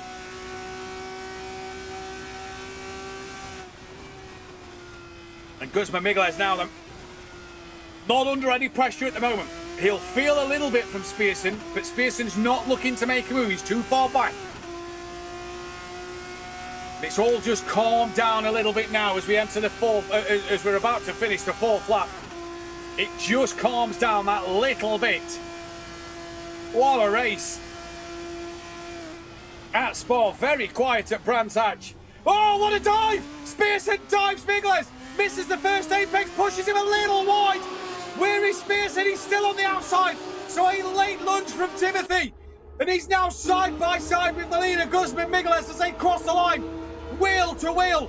Christoffel sets the fastest lap as he heads down after Portsmouth. He can't keep with the top two again. Spearson round the outside of turn one. And turn two, contact. He's in a slide, he catches it. And now Tim Portsmouth is there. He's right in play with the top three once again. Oh, it's drama at Suzuka this afternoon. Spearson and Migles there. Bit of contact, both got in a slide. That's put Portsmouth right back into play.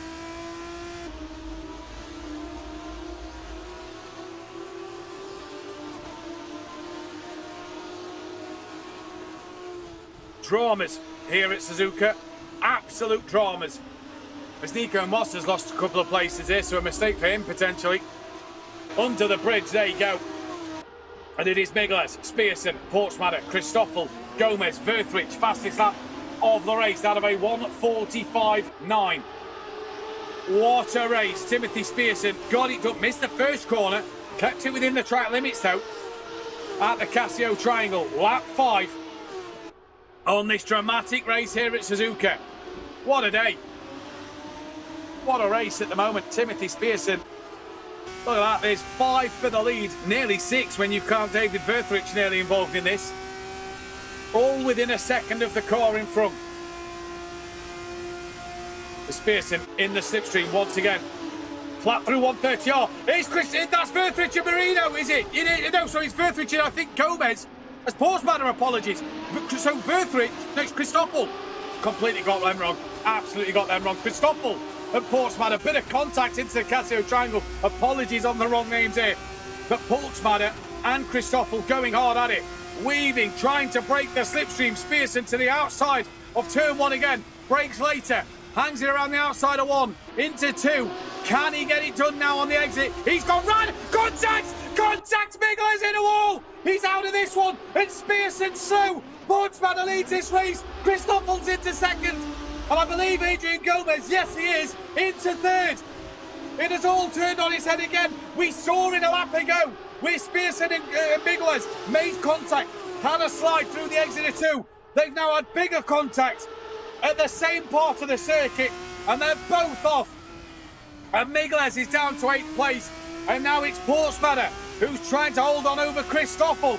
6 of the most dramatic laps here at Suzuka. And Tim Portsmouth is hanging on to this one now. He's your new race leader.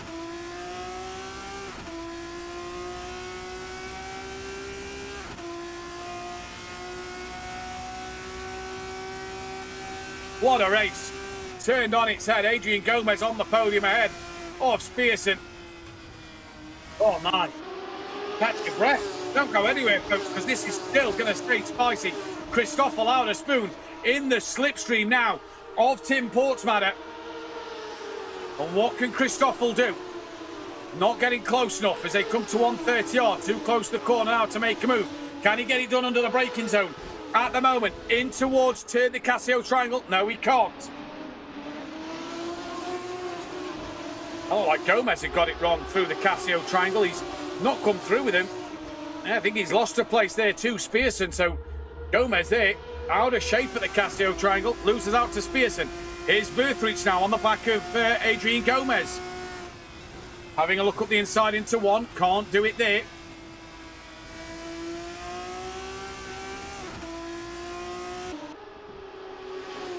What a day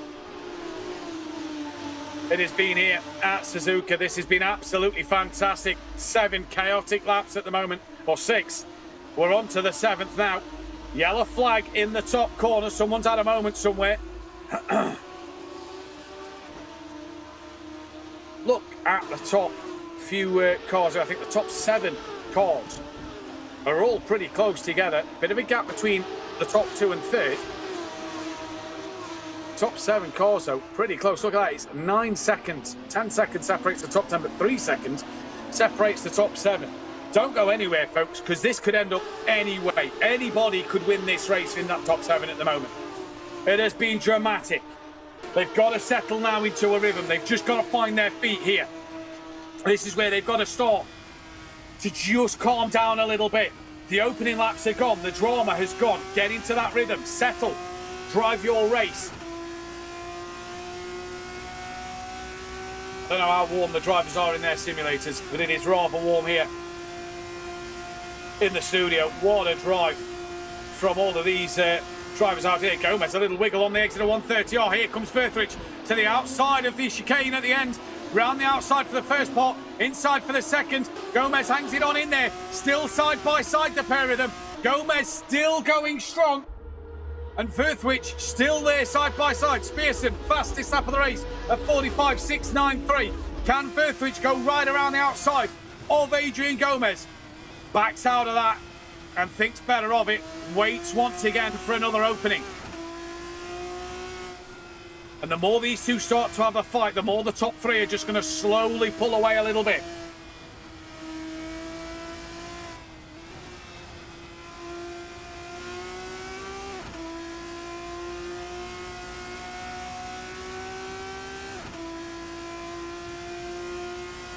You can just breathe for a little bit. You can just have a moment of calm. As look at Spearson putting the pressure on Christoffel now. This is going to allow that of Portsmouth to pull away. You can just see further up the road that Marino's got Melvin for company as well. There is Christoffel.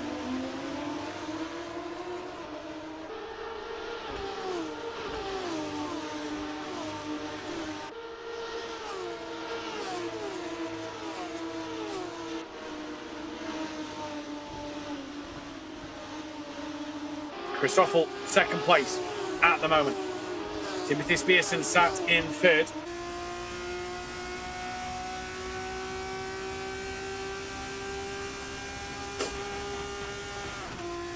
See them getting in the slipstream of Spearson. You can hear that car just bottoming out as it bounces on the straight towards the 30. Is he going to think of a move? No, he's not. A little bit of a wiggle, bouncing off the curb too hard for Christoffel there. That's just going to put him on the back foot. Down this start straight, Spearson's still in that slipstream. He's tried the outside line twice at turn 1. Here comes Melvin, getting closer to the back of Marino. Just seeing Gomez getting closer to the back of these two now. The top 7 still in pretty close contention for this race. While Christoffel's just starting to worry about Spearson a bit more, Portsmouth is just extending that gap a little bit. Last time round was 4 tenths quicker.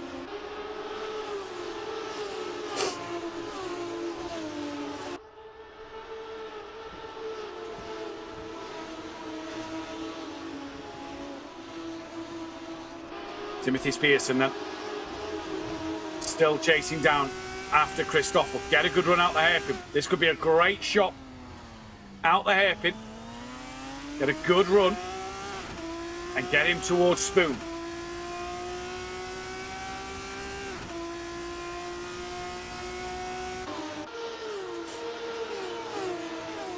Not close enough at the moment. Portsmouth's gap's now over a second to Christoffel. Spearson's still there, still pretty close. Christoffel's got to be wary of him. So we've already seen one dive from Spearson at the chicane a few laps ago. Excuse me. Spearson now getting even closer through 130R. Is this his chance to have a look at the chicane? He's already having a look. Up the inside. Doesn't dive, doesn't think about it, doesn't make the move.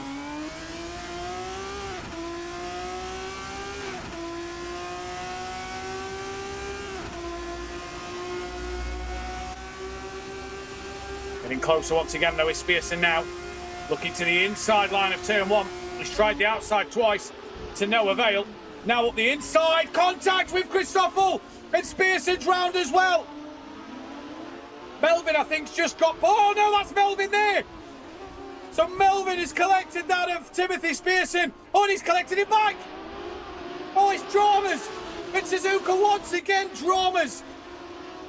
So now Xavier Schmidt, Unai Morotto up a few places. Christoffel's down to 5th. Ivan Marino's now 4th.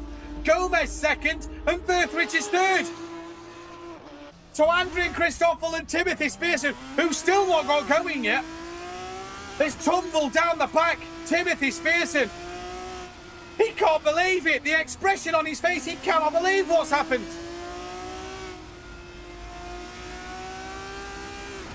Oh my, SUZUKA has provided the action this afternoon, ladies and gentlemen. Well, Adrian Gomez, 2.5 seconds off the back of Tim Portsmouth. And this is now Unai Morotto attacking Xavier Schmidt for 6th place.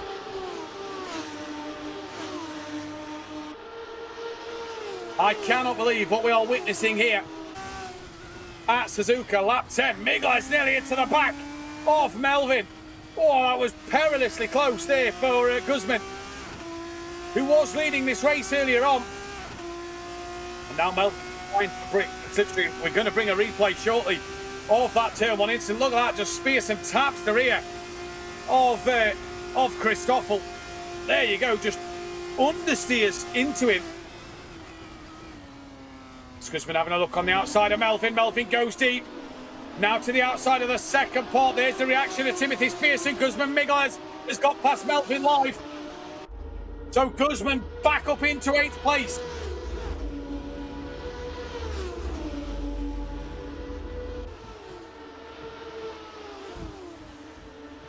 And Tim Portsmouth probably cannot believe the race he's having out there. Not the overall fastest today as Tim been, but he's done what he's needed to do, kept it out of trouble. And he leads this one by 2.6 seconds. Absolutely fantastic stuff here at SUZUKA. Lap 11 of 17, so coming to the back end of this race. What a day. What a day. A very quiet Brands Hatch as here's Unai Morotto. 7th place now, top 5 within 4 seconds of the leader. Can Morotto get past Xavier Schmidt? Last time round was 0.6 faster than Schmidt. Well, let's see what Morotto can do.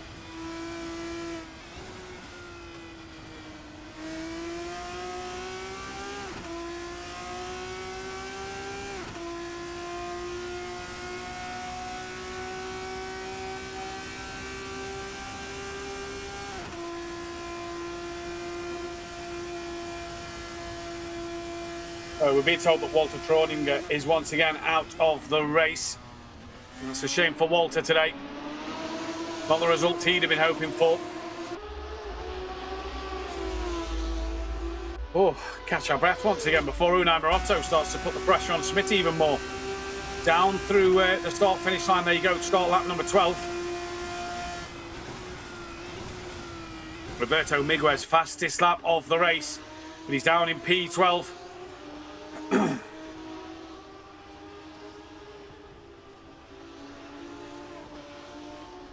The drama of SUZUKA today has been absolutely fantastic. It's been electric racing around here. And what a day for Tim Portsmouth. A potential P3 in race 1, obviously under investigation. And then a race win here. At the moment, although Gomez within half a second, so as Portsmouth had just made a mistake somewhere, that gap's opened back up.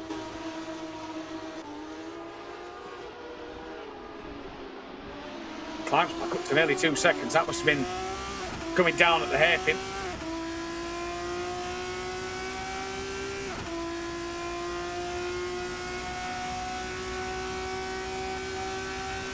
Schmidt just doing what he needs to do to stay ahead of Morotto. There's Miguez and Melvin in the background.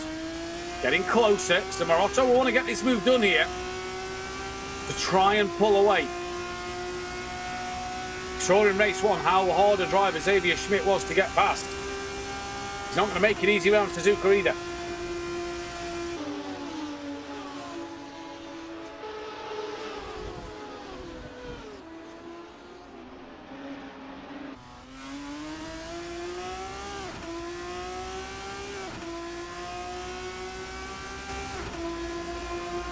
Now then, Morotto gets the run down the start-finish line.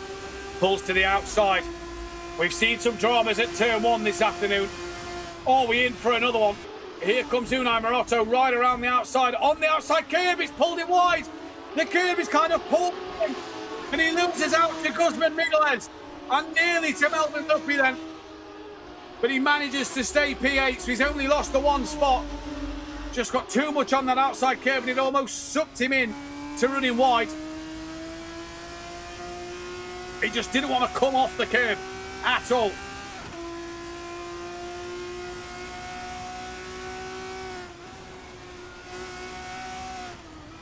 Now can Melvin get past Unai Morotto?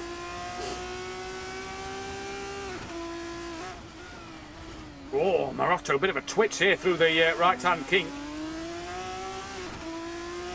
Through the hairpin towards 200. Oh, there you go.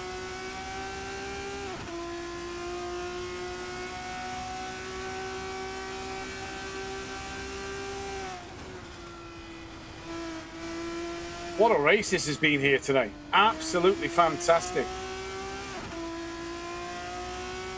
Really has been an absolute cracker at SUZUKA. Lap 13 of 17.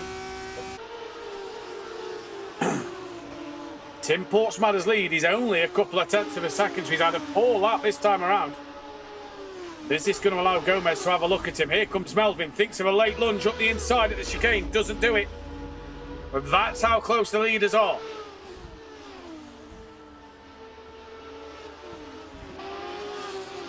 So Gomez at the moment just creeping on the back of Portsmouth. Now Portsmouth won't mind that.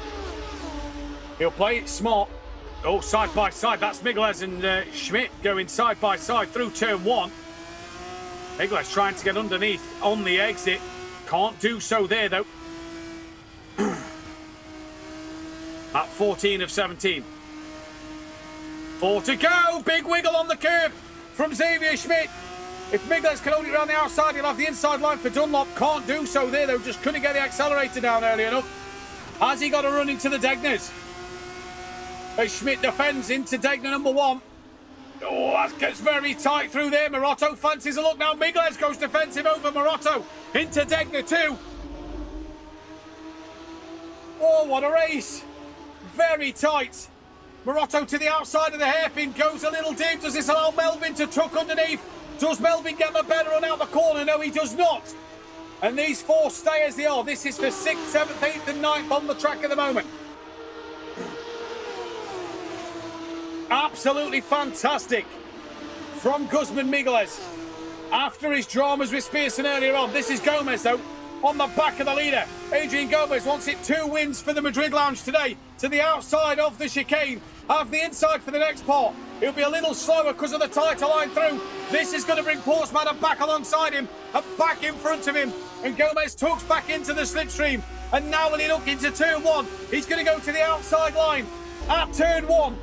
The first corner where so much drama has happened today. Gomez right around the outside and off the track he goes. And loses a bit of time to Tim Portsmouth there. But stays within a half a second. Now look at these 4. Schmidt and Migueles side by side into the first corner again. What's going to happen through this part now? Schmidt just nearly avoiding the front wing of that of Guzman Migueles. Melvin got past Unai Morotto during all of that. And Timothy Spearson sets the fastest lap of the race. Anything could still happen in this one. If you're David Verthridge, you could be sat in the box seat at the moment. With 2 and a bit laps to go. What a race we're seeing here in Japan.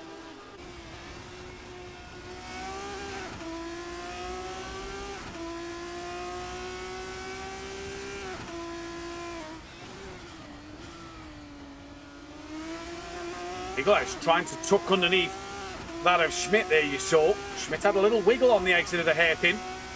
Oh, Morotto bouncing over the curve. You saw the car, didn't like that. Now look in front. Schmidt defending the insider spoon from Guzman Migueles. Is this going to put these two side by side? Will Migueles back out of it on the second part of spoon? I think he might still be there, you know. He is still there. So Guzman Migueles on the outside of Xavier Schmidt coming through 130R. Can he get it done around the outside line? They're still together into the Casio triangle. Schmidt gets the move done. No, sorry, Migueles gets the move done. Schmidt comes back at him, and Melvin's hit Migueles on the rear. Where has Migueles gone? He's been hit across the chicane and gets the move done. He's got to yield that time, surely, at some point. And now Schmidt under pressure from Morotto. To the outside, Morotto, turn one. Schmidt gives him plenty of room on the outside line. Morotto's going to try and tuck back underneath on exit. Can't do so. And there you see Guzman Migueles further in front after being hit up the rear by Melvin. Oh, big snap for Onai. What a race. What a race. Penultimate lap of it.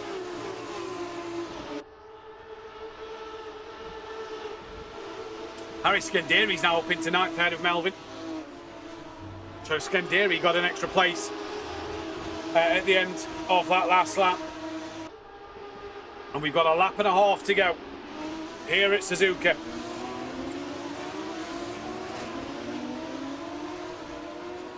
Is that Melvin and Roberto Miguez side by side further back? I think it was out the hairpin.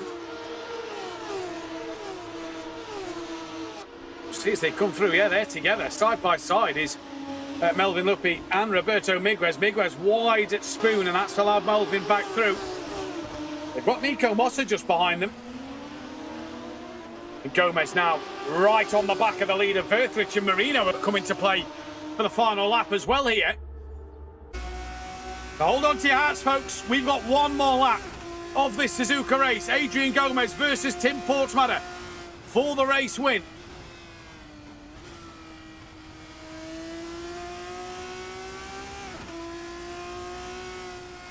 I'm telling you now, anything and everything can and will happen around this track. But can Tim Portsmatter hang on for another race win? Can Gomez get his first win of the RU3 season? Up through Dunlop they go now. Berthwich and Marino are having a fight behind. Schmidt and Morotto still going at it. There's Adrian Gomez from the trackside camera with Tim Portsmatter leading.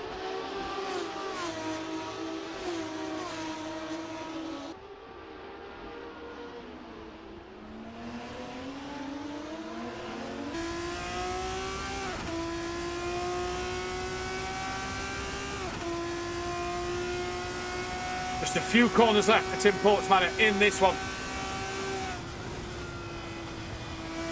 To try and hang on for a race win. Melvin's tumbled down the leaderboard there to 15th. Miguez has gone with him as well.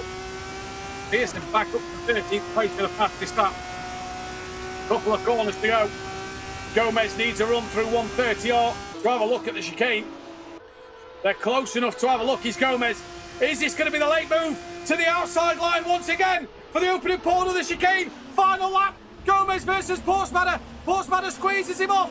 Gomez has to cut the track. And Gomez is going to win it on the road, but I think he's going to have to yield that position back to Tim Portsmatter. Gomez will win it at the line. Tim Portsmatter second place. David Verthrich ahead of Ivan Marino, your top four. There is Adrian Christoffel, P5. What drama at the very end of the race. Gomez off the circuit to take the lead. I reckon that one will be reversed. Guzman Migueles P6, Xavier Schmidt 7th, Unai Morotto 8th header, Harris Scanderi, Nico Mossa rounding out the points, Lorenz Stumpy 11th, Timothy Spearson in 12th from Roberto Miguez, Samuel Barkle 14th, Jamie Ego 15th, Patrick Dubak, Norik Blocky, Melvin, and then Tyler Saber with losing Walter Trauninger. But Adrian Gomez won it on the road. But is the race win going to go to that man? Tim Portsmatter second place. We'll wait to see what race control decide. Adrian Gomez, for now, your race winner here at Suzuka.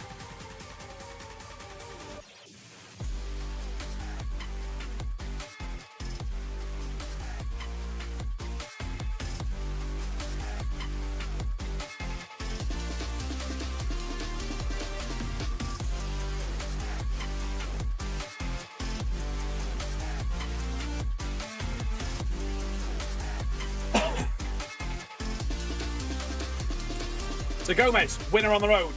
Tim Portsman at second place. And David Berthwich taking out a P3. There is Timothy Spearson talking to Tim Portsman, who looks very aggrieved with that one.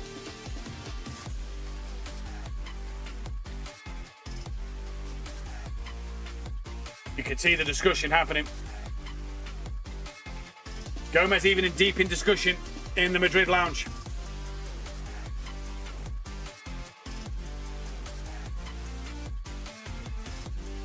What will race control decide?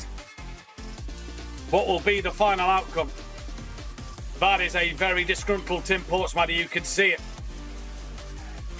We could be in for a spicy interview. Don't go anywhere, folks. We'll talk to the top three in a moment.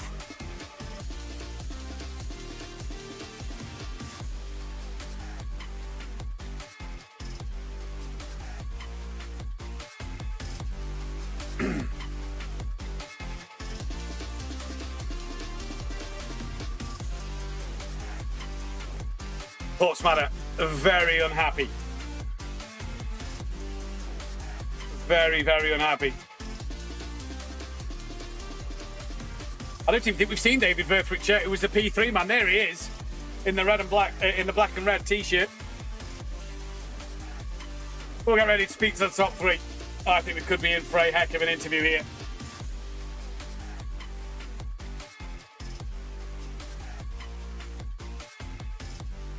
There is Berthwich to the left of screen. And Tim Portsman is a very unhappy man right now.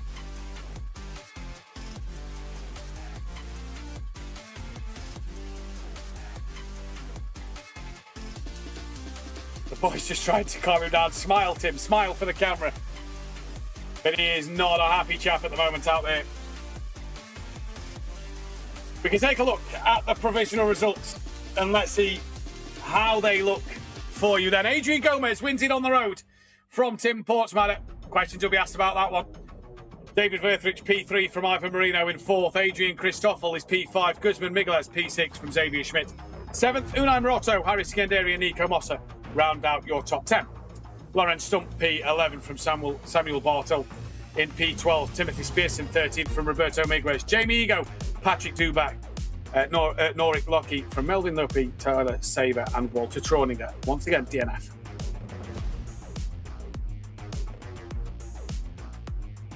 And we can head over to Zurich now where we can speak with David Berthwich in this one. David, P3 in the race. It was an eventful race to say the less, but P3, you've got to be happy with that. Yeah, of course, I'm very happy with the result. I would not have thought that I could finish on the podium. Was a bit of luck also in the game, I have to say. Got immense pressure from Ivan from behind, but I think I managed quite good to still drive a good race. It felt like that Suzuka race, David, had a bit of everything where you had to be at the right place at the right time. You said there a bit of luck went your way, but anything could have happened at any moment in that race. It was chaotic. Yeah, all the time you saw smoke coming, you saw cars spinning off. Because I have to say the track is not as bumpy as Brands Hatch, but it's very sketchy. If you go on a curb or something like that, you can very fast, especially with the Formula 3 car, lose grip. That was also why I was so much under pressure, because the car is very difficult to control and you have to be very precise. Indeed. P3 though, great to end the day with a podium. Going into the December races, obviously we're not sure what the tracks are at the moment. You've got to be happy carrying this momentum forward. Yes, of course. From Brands Hatch and Suzuka now, I have the things I can I still have things to learn from, of course. I think you can always learn from, no matter if you finish first, second, third, or whatever. Especially in the pre-qualifying, I have to get a bit faster, but I think up here it's more than enough. Well, David, congratulations on the P3. Enjoy that one, and we'll see you next time. Thank you very much. David Verthwich there, P3 on the day. We'll get over to Tim Portsmouth in just a moment. P2, we'll let them swap over in the interview booth, and I'm sure it's going to be a little bit tasty, I think, in this interview room. But let's see what happens with Tim. Hopefully he's just managed to just calm down a little bit going into this race. What a fantastic race SUZUKA was, though, while we wait for Tim Portsmouth to join us. It's been absolutely brilliant here. We're back on the 14th of December with 2 more tracks. And we have got Tim Portsmouth now. Tim, first of all, I don't know whether to congratulate you or say commiserations, because P2 on the road, but you look very unhappy. Yes, but I'm not gonna compliment any moves. It's just I'm not the race control. Yeah, so I don't want to say anything about it. Talk us through your race then, apart from what happened at the end. It was a pretty chaotic race. You managed to avoid the dramas that was happening in front of you, and that allowed you to get into the lead of it. Yeah, I mean, I drove a good pace. I avoided the chaos and managed to lead the whole race. That's what happened. You got a good move done at the start as well on Gomez. You got up the inside going into turn 1 off the start. Good start from yourself. Got yourself in a good position to be on the podium once again. Yeah, thank you, Matthew, and we'll await the penalties. Well, Tim, we can clearly see that you're unhappy. We'll let you go. P2 at the moment. We'll see you next time. We can go over to Madrid there. Tim Portsmouth unhappy with that one. Adrian, I suppose first question, talk us through the end. Yeah, we all see that. It was the polemic of the last turn, but I think it's pretty clear. I saw the replay 2 minutes ago, and I think Tim Portsmouth pushed me off the track, and I had no space. I had to cut the corner to avoid a bigger collision, so race control will save, but I think I have the race win. I will have to wait, but I couldn't do anything, so I think I deserve this win, so we'll wait. We'll wait and see. Besides that, it was a hectic race, really chaotic. You just had to stay out of trouble with cars around you sort of hitting into each other. Yeah, I did a decent quali starting for P3, but I did a not very good start, and some cars overtake me, and then I fall to the P5, and there was a lot of chaos. So P2, fighting with Tim till the end. I tried on 3 laps in turn 1 and last turn, and then the last turn with the polemic. So it was a very good race for me, good pace. So we have to wait to the result, but I think it was a decent job. Decent job indeed. Going forward now into the December races, you carry that momentum forward with you into them too. What do you think you could do to finish out this season? Well, the goal maintain if I'm in P1 or P2 today. But yeah, my goal is to win this championship. So if we get the win today, I'm P2 in the standings, I think, with very few points to team. So it will be a final for the championship, and it will be great. Indeed, well, Adrian, we'll let you go. Congratulations on, for now, the race win. We'll see what race control decides. Thank you, Matthew. And we could go to the championship points. Remember, the championship points are provisional at this stage while race control go through all the incidents and decisions that they have to make. So the provisional championship results. Tim Portsmouth leads from Adrian Gomez. And like Adrian just said, he thought he'd be second. He is second at the moment as it stands. 10 points is the gap. Ivan Moreno propels himself up into P3 on 47. Roberto Miguez is then fourth. Timothy Spearson stays in fifth, only a point ahead of Unai Marotto. Andrin Christoffel, P7 from Guzman Miguez. Xavier Schmidt tied on points in P9 with David Verthwich for 9th and 10th. Norik Lockie is on 12 with Harry Skenderi 8, Nico Mosser on 3, and then you've got Melvin Leopi, Jamie Ego, and Lawrence Stump all on 2. Samuel Bartle, Walter Troninger, Patrick Dubak, and Tyler Saver yet to score. And here at Racing Unleashed, we will be back live on the 14th of December. The 2 tracks to be announced, so wait for us to join us on our social media platforms to see what tracks they will be. But for now, here at Racing Unleashed, it is time to say goodbye. Thank you all for tuning in for today's event. It's been a great one at Brands Hatch and at Suzuka. We'll see you in December. Goodbye.